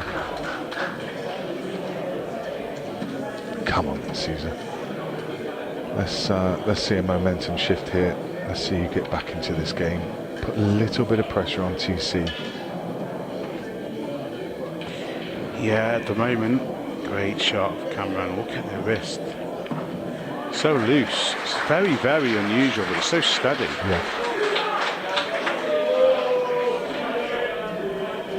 We've got to remember, I don't think we spoke about this when you spoke to me in the arena before the match, as we just look back at Tom angling that cue up just into the far jaw. Yeah, Ceasar played Chris Mellin up in Keighley a while back, and Keighley's his hometown, so he went to Chris Mellin's back garden basically, and it was a long match. I think it was to 21, and that went all the way to a decider. It did, yeah. Chris won 21-20. I mean, look, I think it was quite a high standard match from what I remember. It's just Tom is so consistent. That's the thing. The Scorpion. And his level started quite high, and it's gone up a notch. Away we go. Lovely break. Lovely break. Frame number 35. And no reward. It's a cool game. Isn't it ever? Must be feeling frustrated. I mean, he's timed that really well. The red tries to go into the top left pocket, but rattles the jaws. You wouldn't get much of a read off of Ceasar's face. surely must be feeling annoyed.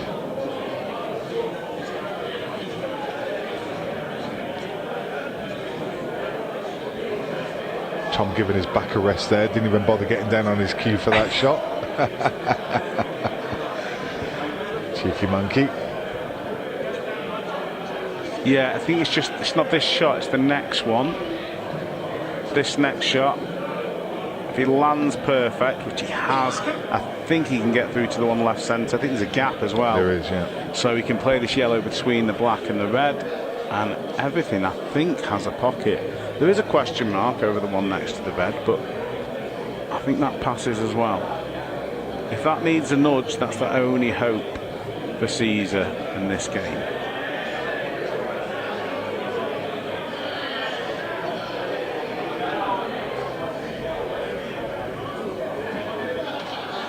Has an extension but didn't call it. Yeah, you know, I'm starting to think maybe we made a point. Well, I've made a point of it a few times. Maybe the players just don't know. No, they know. They know. Of course they know.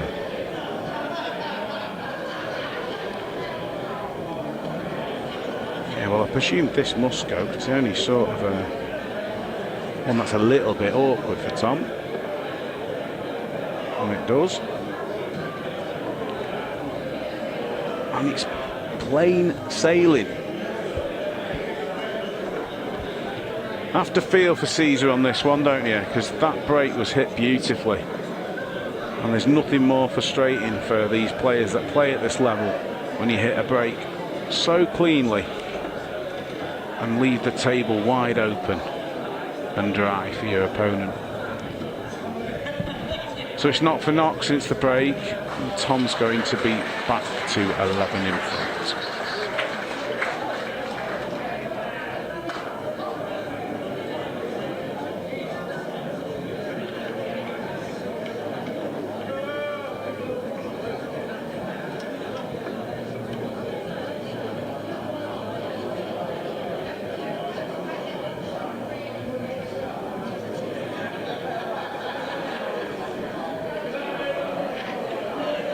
Is the end near for Ceasar?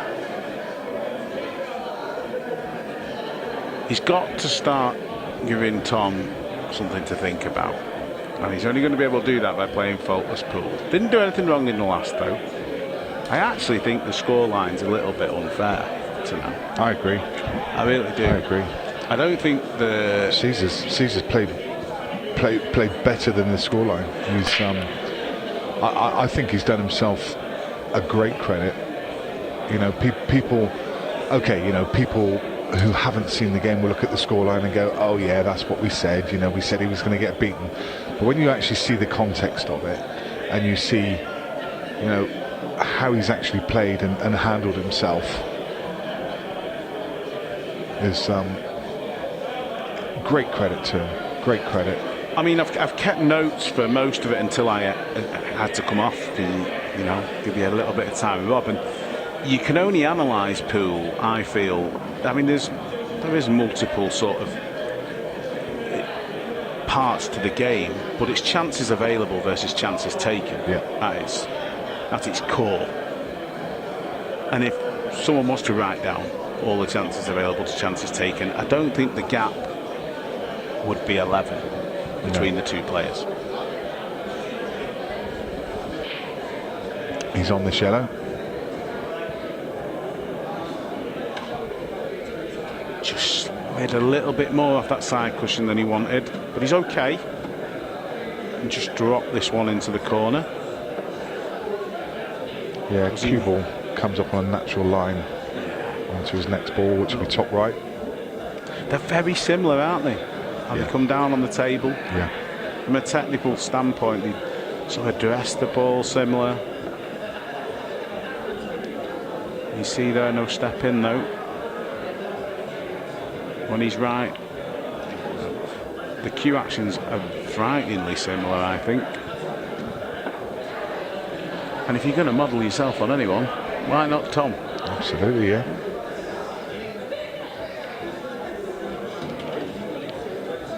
Again, can just drop this in. Cue ball just drifts down this left-hand side of the table. Just needs to come a couple of feet down. And this yellow's waiting. Stun this in, and the cue ball to the right corner. It's good to see him still focused.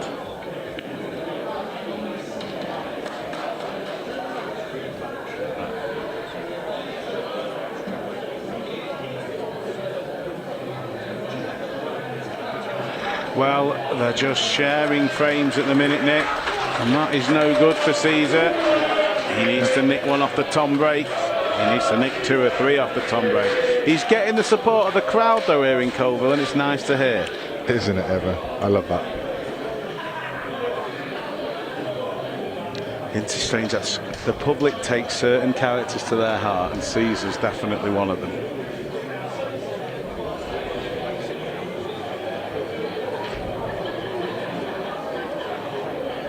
Difference in body language. A good body language reader could tell you all about that. Ceasar was sat there with his arms crossed, with that closed body language. Tom with his hands on his knees, just totally relaxed, looking around the crowd, just soaking it all in.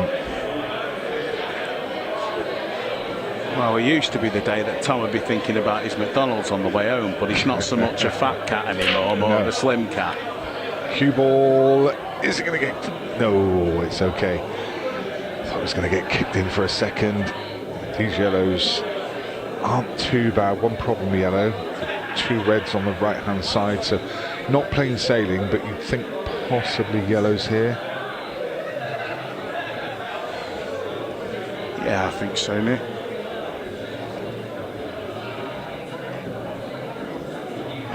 But his openers, well, he's got a long straight one up into the corner. Yeah.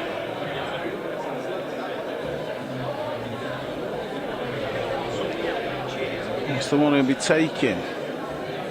Strike it in or roll it? Struck it in. Not ideal. No. Thin cut to the yellow incoming, and he's going to be disturbing other balls. So he's going to need this shot to go his way. He needs a little bit of run. Unless he can land on the 3 yellows that are all together, the one on the left hand side, does it pass into the left centre? Doesn't have to trust down to look there. Oh, opted for the double, stunning on and off. He's hit the treble. Oh, he'd love the gap. He would love the gap. He's on the middle one of the 3. I'm not sure he's on the nearest, on the one on the left. He's on the one in the middle of the 3 though, for sure. Possibly on this one past the 8 ball. He was canning the other one out over the middle. He was, and he got a little flick on the one. Well, he's needed a little bit of run, and he's had it in this run, as long as he's on this yellow to the right centre. I'm not convinced he is.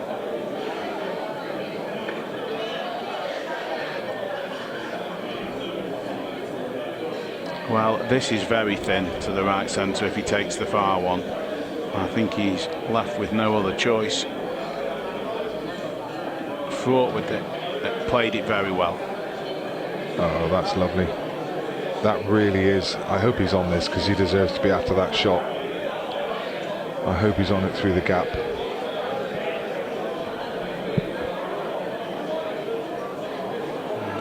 Is he on it? Can we? He's had a good look at it 2 or 3 times, which tells me he's probably considering a slight swell. He's turning it down. So this is not guaranteed to work out, and it hasn't done. Oh, tragedy for the Ugandan. It's fallen apart. It's the first time the referee will have to come up and have a look, see if it's a total.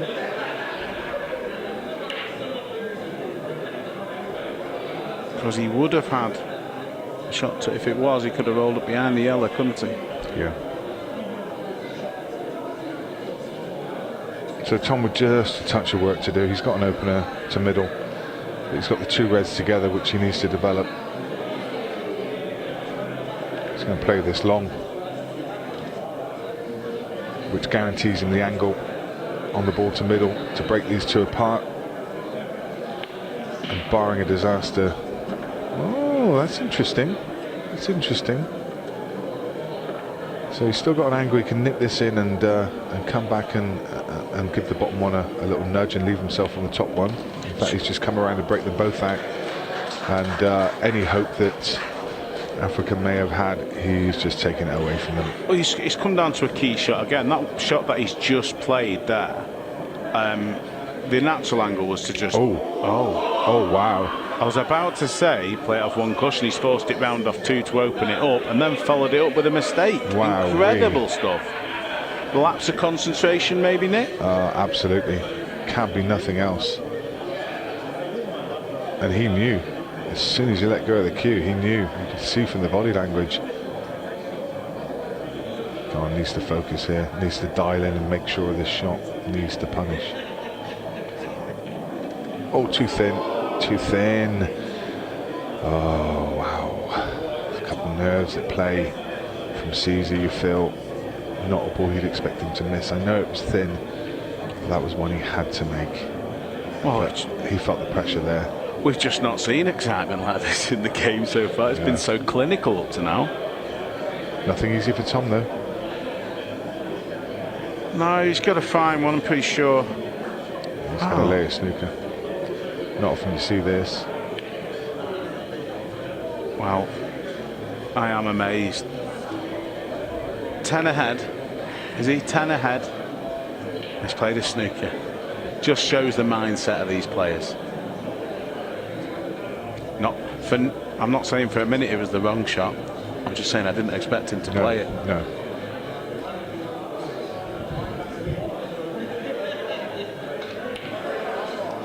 Oh, drop up. Hey. Oh, come on, get out. Be on it. He is on it. He is on it. That's amazing. What a Brilliant. double. Well done. What a double from Chandiga. That's fantastic. I love that. Can he make sure of this 8? Yes, he can. Yes, sir. Brilliant. What a finish. What a double. What a frame. It just sat in the jaws, but you felt the momentum was going to take it in, and sure it did. Great frame of pool. Got a little bit to smile about now. What a double. Look at that. Makes it look better when it just looks like it's going to stay out for a couple of seconds and then drops in.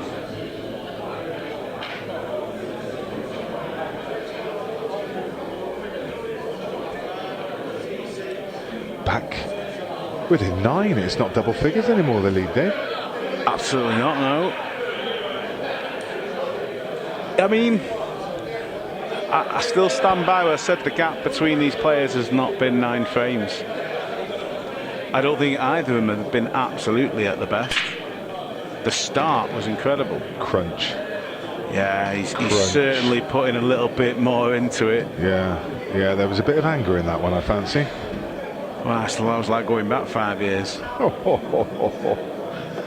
All that power drilling straight through the triangle of the 15 balls. So much power in that shot. Giving the balls no choice other than to split.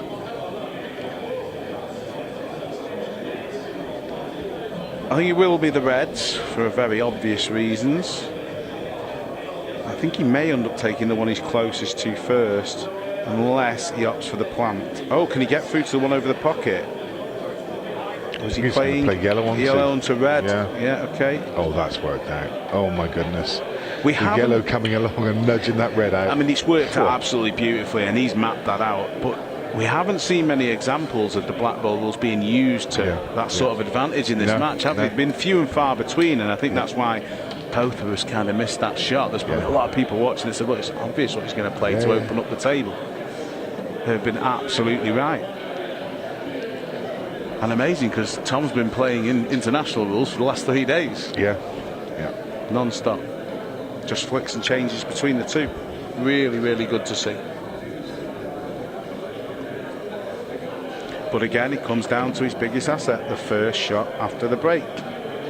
Takes his time. That's lovely. Just comes down, all the way around the table and just finds a natural line of the cue ball. Lovely. Just makes it look so easy. Absolutely. All because of that first ball that he took. Yep. That's it. And again, we say he takes a while to play the shot, but again, there was no extension in use, so less than 30 seconds, he's figured out the right shot. I mean, it's never a surprise that we don't see it all the time, obviously.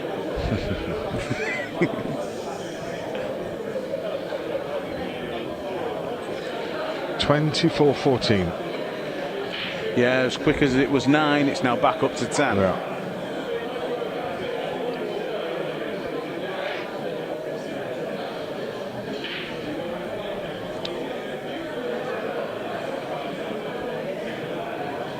Still quite a few people milling around.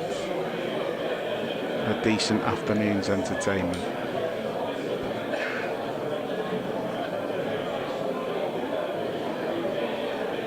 I still can't believe the pace of this game. 3 hours in, we've had 2 10-minute breaks, and we've played 38 frames. Frame 39 underway, and it doesn't look good for Ceasar. That's a dry break. Tom seems to reluctantly get out of his chair. He's sat in his chair thinking to himself, do you know what? I can't be bothered to get up. When you see him get out of his chair, it's almost like a bear coming out of hibernation. It's just like, oh, do I have to?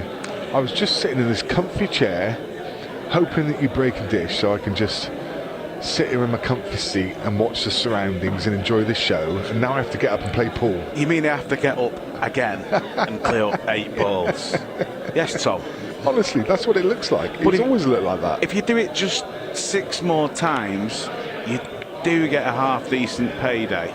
He is so good at developing a table. Okay, he's not landed on anything at all, but so good at just seeing that shot and executing it immediately. Yeah, that first visit. And 9 times out of 10 it comes out. Okay, this time, well, there's obviously a little bit of a gap between these two. He can play across the face of it, or he can dab it in. That was excellent, that. The first 2 shots of this break have been really, really high tower. It's going to have to be a double now, though. Back double. You feel?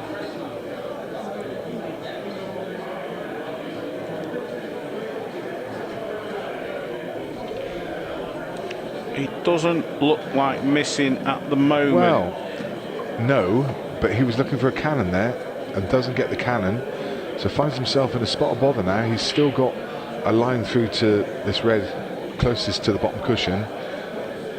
But, what does he do with the cue ball after this shot? I think his only hope is to play, well, does he need a touch aside and cannon into the red near the 8 and hope he lands on that ball? Yeah. But I think it's a lot of hoping, because I don't believe it passes into the bottom left. If it does, he'll target the 8. Clean, very clean. Wow. Full ball connection on that. Oh, yeah. yeah. It's just... There was quite a lot to go wrong there, wasn't there? It's so good. It really is. The cue ball control is just so good. When I speak to people about Tom Cousins, some of them have said to me, is it, does he put it on how relaxed he is? Is it just part of his facade? And I said, no, Tom doesn't have a facade. That's just him. You speak to him away from the pool table, he is that chilled out. I actually think he's more fiery when he's not on the table and talking about pool than when he is on the table playing. He'll have to get fired up if he plays Justin next. Yeah, that's for sure. He's got his favourite Adidas Daps on today. Comfy shoes, let's call them. It looks like he's been down the park playing football in them, doesn't he? What did he win? For 14 grand on the weekend? Something like that, yeah. Winning and running up. Yeah. He could have stopped at JD on the way down, couldn't he? He said, these are comfy, Nick. I said, do you want to swap with my shoes? Like, we're the same shoe size. He goes, no. I mean, we're a big fan of his haircut, obviously. Oh, yeah. We've both seen on the table. He's modded it on me, mate. Yeah, I mean, Tom actually has hair, though. He only has his hair that way because it's economical. Yeah. he is putting some serious heat onto that break now. Exhibition braking. That was exhibition braking, Dave. That I mean, you heard the crowd. Ooh, because it's not often you see a player hit a break with that kind of venom and that kind of force. I remember Sean Story turned up to an event a couple of years ago, and he had a little gizzet that measured the speed, and everyone was having a go at it, and your decent breakers were coming up and hitting like 23, 24 miles an hour. I got up there and hit about 13, I think, and Tom's consistently hitting 28 miles an hour, and no one could get close to him. Yeah, and even though that's only 3 or 4 mile an hour, that's a massive difference. I mean, I'd like to see John Rowe have a go at that. He's got an amazingly powerful break, as well as Jack Whelan, who we mentioned earlier. I mean, for those that I'm sure most of the people that have paid for this game have been to a tour event where Tom's been playing. But back when I did commentate, it was up in Blackpool, and the foyer where the TikTok table was and all the sort of exhibition matches were going on. It was quite away from the main room, but if you were in the foyer, you knew when Tom was in the main room because you could hear the break. Yeah, that's the main difference. Yeah. The sound is the ones. We just watched Ceasar with another unforced error. There's just been too many in this game, Nick. There has. You know, after that sublime start, we wondered whether he would be able to keep up that kind of momentum, and it was the second session. The second session just killed him. Yeah, when Tom was firing on all cylinders.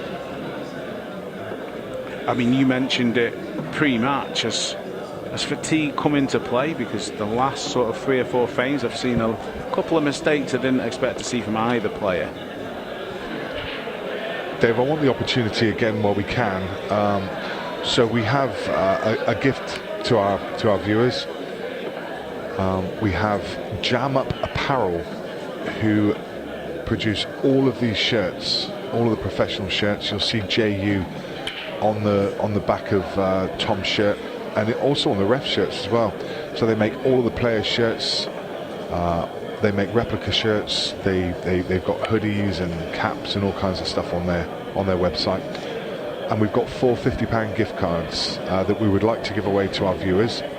If you have subscribed to this pay-per-view, which you obviously have, otherwise you wouldn't be watching. If you've subscribed to the pay-per-view and you've liked or followed the CueXTV Facebook page, and you've shared the post, there's a post on it that Simon created, which is around this giveaway. So share that post, and you will be in the draw for a £50 gift voucher for Jam Up Apparel, where you'll be able to go on there and buy yourself a replica shirt. You can get a replica Tom Cousins shirt. I don't think the Scorpion shirts are up there yet, but they will be. They're just finishing them off as we speak. Once they get approval, they'll be manufactured, and you'll be able to get yourself a replica Scorpion shirt. So get yourself in the draw to win a £50 voucher. So share a post, follow the CueXTV page, and you've already bought the PPV. So good luck. Have you got one on back order? Not yet. Not yet.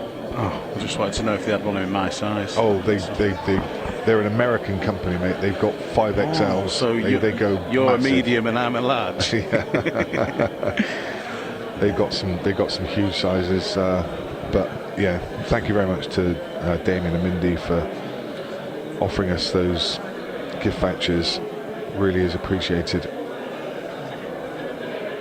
So that's Jam Up Apparel. If you Google that, you can look at their website.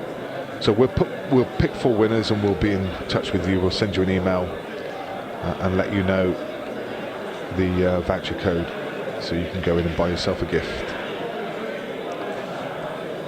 Now, we've talked about the opening shot a lot from Tom. The opening shot from Ceasar there was the right shot for me. It's not perfect, but he has got options.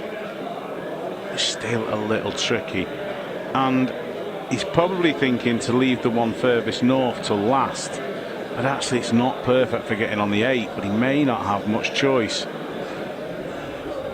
I think he's going to roll too far there. I would have preferred him to play the one to the bottom right and leave this one with a natural angle to go up for the one to the left of the yellow across the middle of the table. He's looking now to play it off the red, but the red's a heck of a distance from the pocket. It's just that last shot, Nick. It's made things a little bit awkward here for him, just navigating round.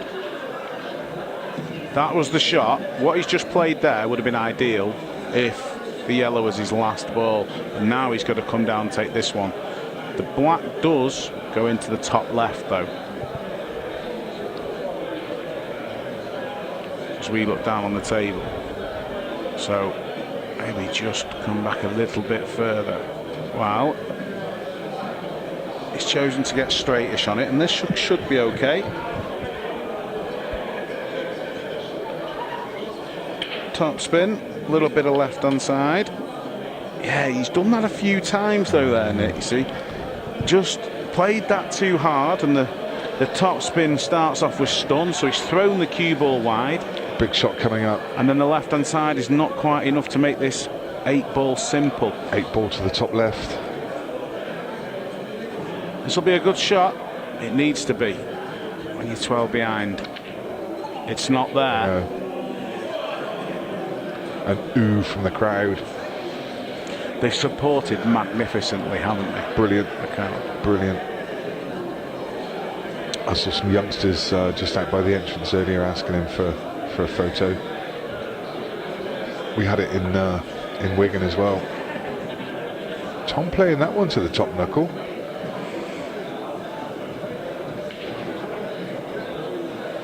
He'll want to get this done. Won't he ever? He's still on track for his prediction. I was just about to say that. I mean, surely not.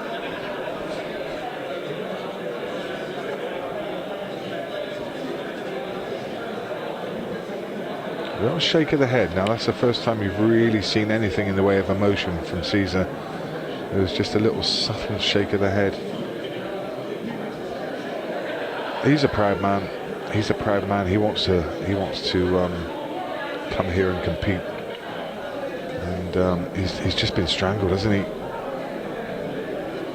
It's almost like the oxygen's been cut off. Tom's just not fed him the chances that he needs.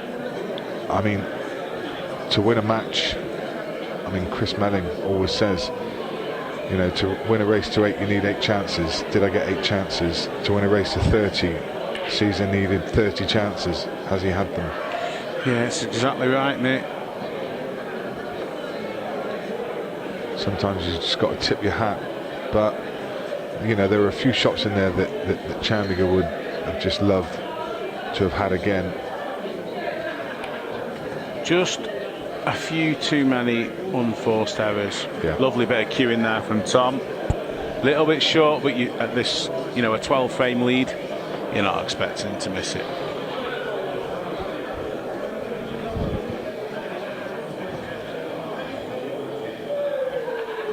Lovely. Absolutely lovely.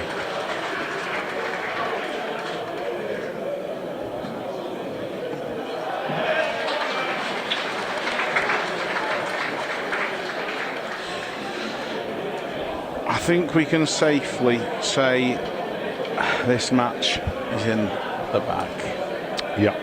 Mr. Cousins? I think so. As much as I'd love to keep the energy and excitement up and say that, you know, there's still a match on, I think it's a bit far-fetced. I think we should put a poll on. Can you do that? See who the public want him to take on next. Yeah. Yeah, we'll do something later for sure. Put something up on the CueXTV just let us know. Facebook page. The scary thing is, it's 27-14. It's, you know, if it goes knock for knock, it's going to be sort of 30-16, 30-17, somewhere around there, unless something unusual happens. And Tom has not been at his best for probably over half of this match, and that's a scary, scary thought.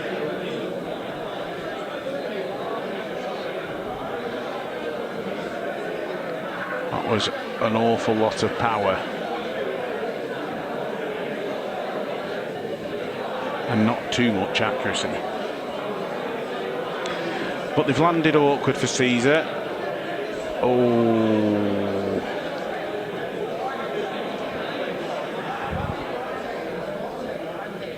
Yeah, that just about sums up Ceasar's afternoon. Take another look at this. Straight into the far jaw. Didn't bounce out of the middle. Just wasn't accurate enough.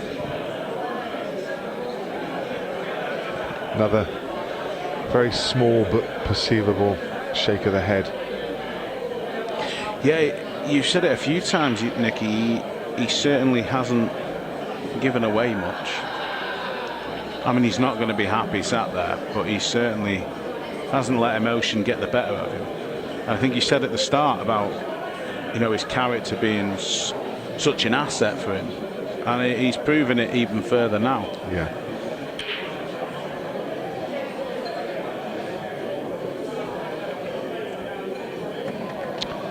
Oh dear. Oh dear. Disaster. Oh dear. That is disastrous.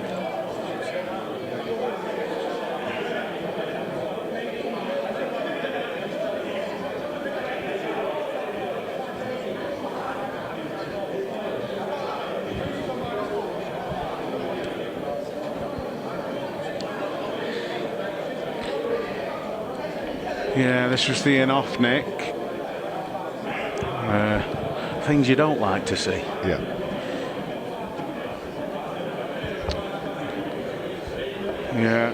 Yeah, doesn't look too focused anymore, and like you said before, arms folded and they're just there in the background. Tom punches the cue ball out there just to give himself the angle. He needed an angle here to get that cue ball out after his next shot. But I was just a bit distracted by the little one in the back. He looked fully engaged watching Tom Cousins play pool. Fantastic to see, isn't it? The new generation of pool players. I mean, you should have seen it in Wigan, mate. All the next gen players, you know, all these 9, 10, 11-year-olds, and they're getting a chance to rub shoulders with their stars. You know, if you think it's tennis, when do the youngsters get to play in the same arena as Djokovic and all the top players? Yet all the youngsters are getting a chance to come over and not just ask Tom for a photo and an autograph.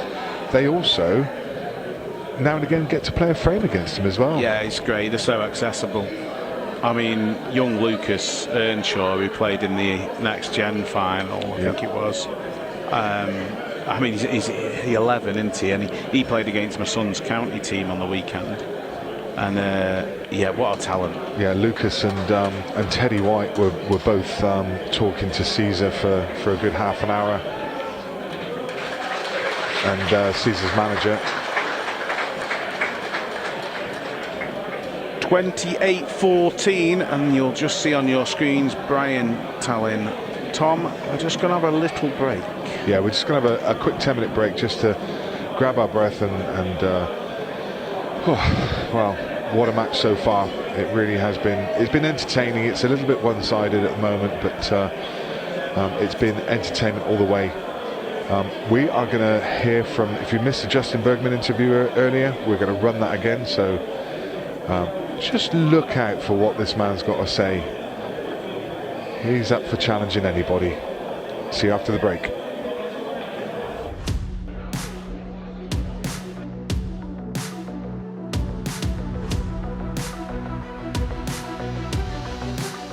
All right, guys, how we doing today? My name is Mike, and I'm with CueXTV. We're sitting today down with one of the best American pool players that needs no introduction, Justin Bergman. How you doing today, Justin? Great. Right, awesome, good to hear. So, seeing you're out more, playing a lot more pool, out traveling. So, what's led up to that? Ultimate Pool's got me, got the juices flowing again. You know? Juices flowing. That's good to hear. Yeah. You know, of course, the CueXTV, we're following everything Ultimate Pool USA is doing. We're working with them now, so their events are exciting. So, what do you love most about their events?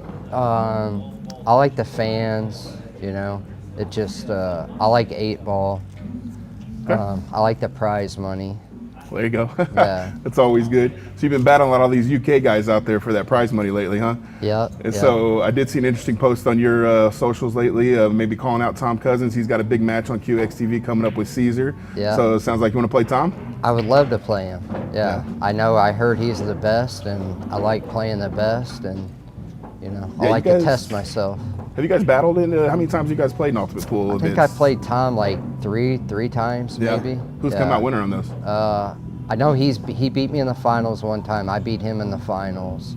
I think we've only played twice, actually. Okay. I beat him 7-0. Oh, nice. There you go, 7-0. So what do you like most about Tom's game? I think he's the best UK player for me. I have a lot of respect for his game. For sure. So what do you guys think you would if you played him? How do you feel you want to match up? What do you want to do? I mean, if it's all right with him, I'd like to play like a race to 30 for 100,000 or more. Okay. Yeah. Big money from Bergman there, so I know he can come up with it. I wonder what Tom can come up with on that end. Anybody else on that side? You're playing a lot of the best in the UK. Anybody else you want to challenge? Or I'd like to play any of them guys. Joe Prince, Waddingham. He's a buddy of mine. Any of them. Chris Melling. Right. I know I can't beat him in a tournament, but I'd definitely like to play him a money match. So what makes you, in a money match, what makes you think you got the advantage over these guys? They've been giving you a hard time in the tournaments, but you're going toe-to-toe with them in the short races, so. Yeah, I don't know if I have an advantage, but I'll definitely play. Okay. I think a long race kind of suits my game more.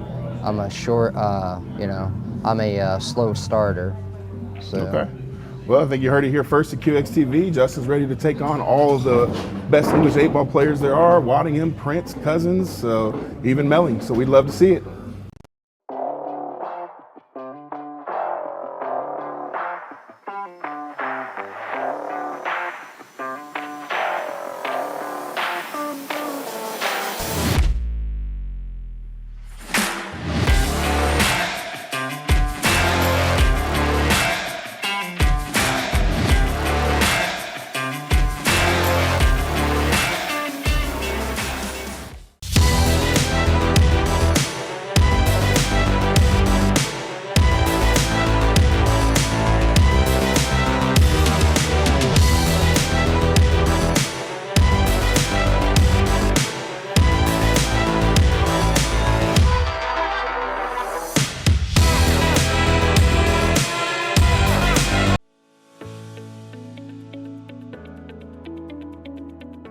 Hey, we're back. Everything that's happened over the last year is going to come to an end. Some team of amateur pool players are about to win $100,000. That's pretty special. Eight runners southbound are your national champions.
Hey, we're back. Everything that's happened over the last year is going to come to an end. Some team of amateur pool players are about to win $100,000. That's pretty special. Runners Southbound are your national champions.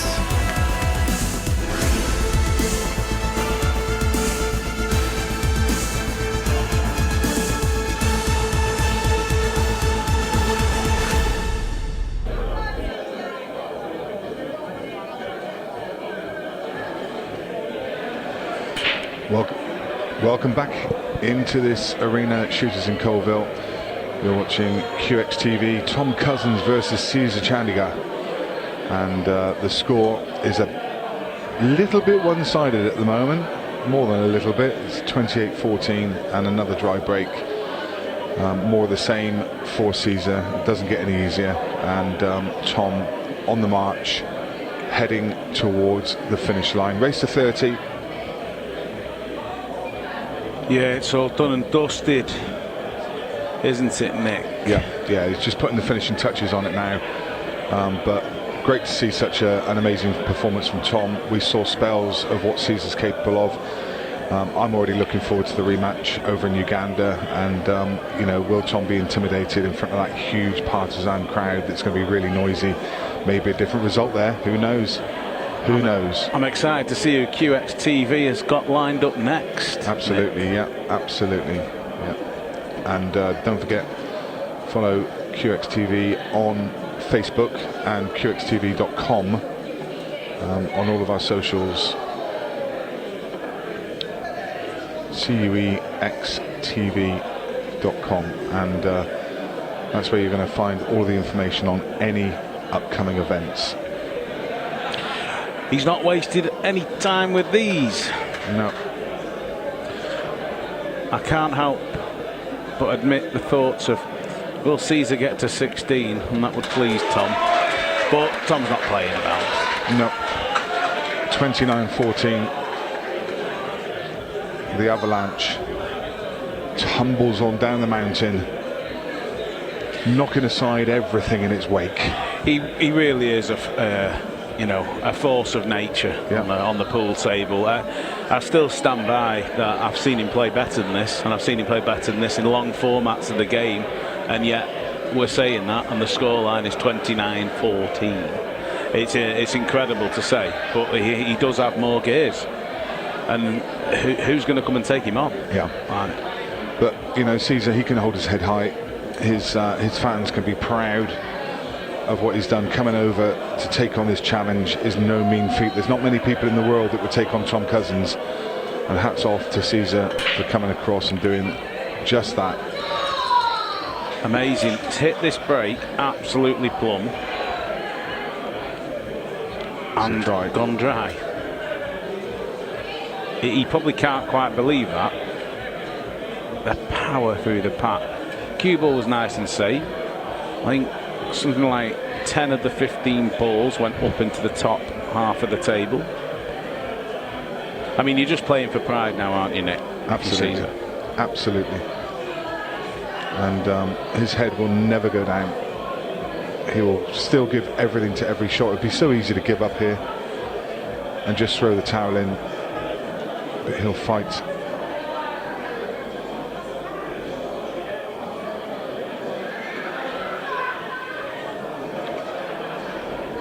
What happened there?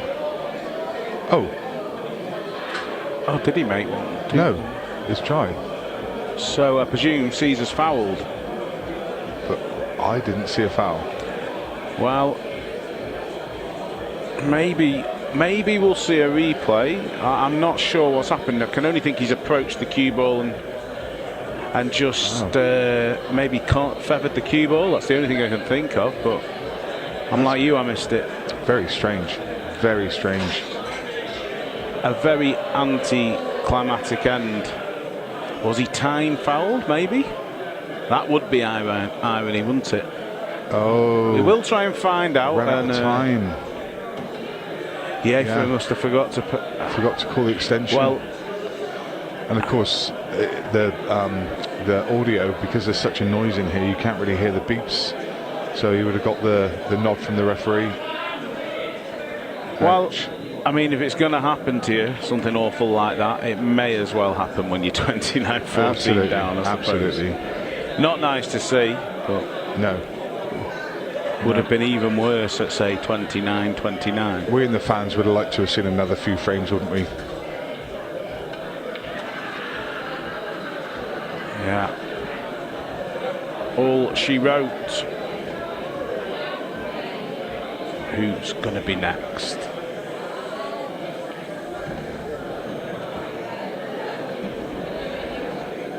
You mentioned some big names before coming to CueXTV, Nick, and I hope that you and your colleagues do manage to put some of these games together. Yeah. I'm a big fan of this 30-second shot clock, especially on the long races. It's helped the flow of this game, and you've mentioned the pace massively, as we just see Tom clear up his last couple of balls.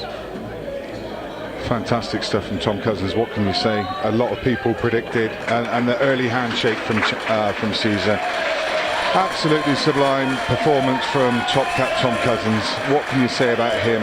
What a player, what a man, and all credit to Ceasar for coming over here and taking him on. Absolutely fantastic. We really hope you enjoyed that. I'm quickly going to hop out to the arena and interview the players so we hear from them. The crowd showing their appreciation. That was thoroughly enjoyable.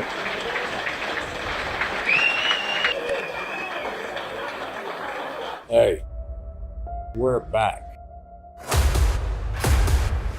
Everything that's happened over the last year is going to come to an end. Some team of amateur pool players are about to win $100,000. That's pretty special. 8 runners southbound are your national champions.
We're back.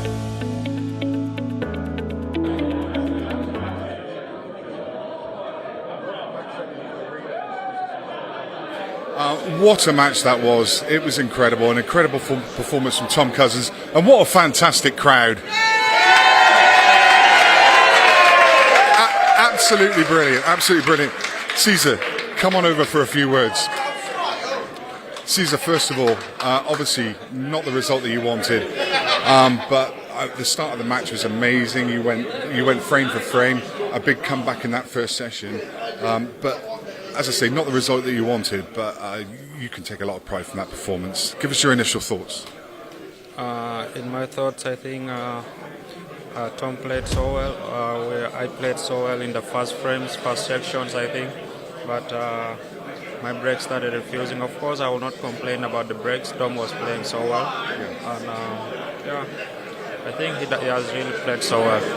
Yeah, and obviously everyone back home, they're going to be disappointed in the result. It's not the result that you all wanted, but you can take a lot of pride in what you've done. Coming across here from Uganda and taking on the world #1, I mean, surely you must feel a lot of pride.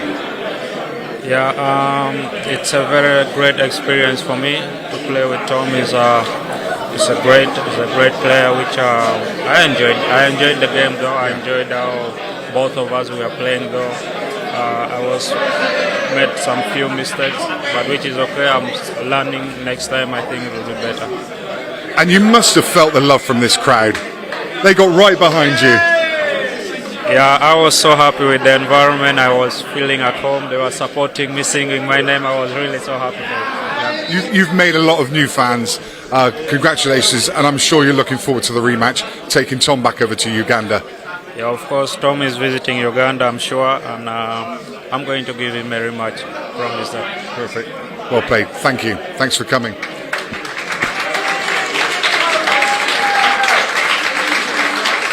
So let's now bring the winner, Mr. Tom Cousins. Come on over, Tom.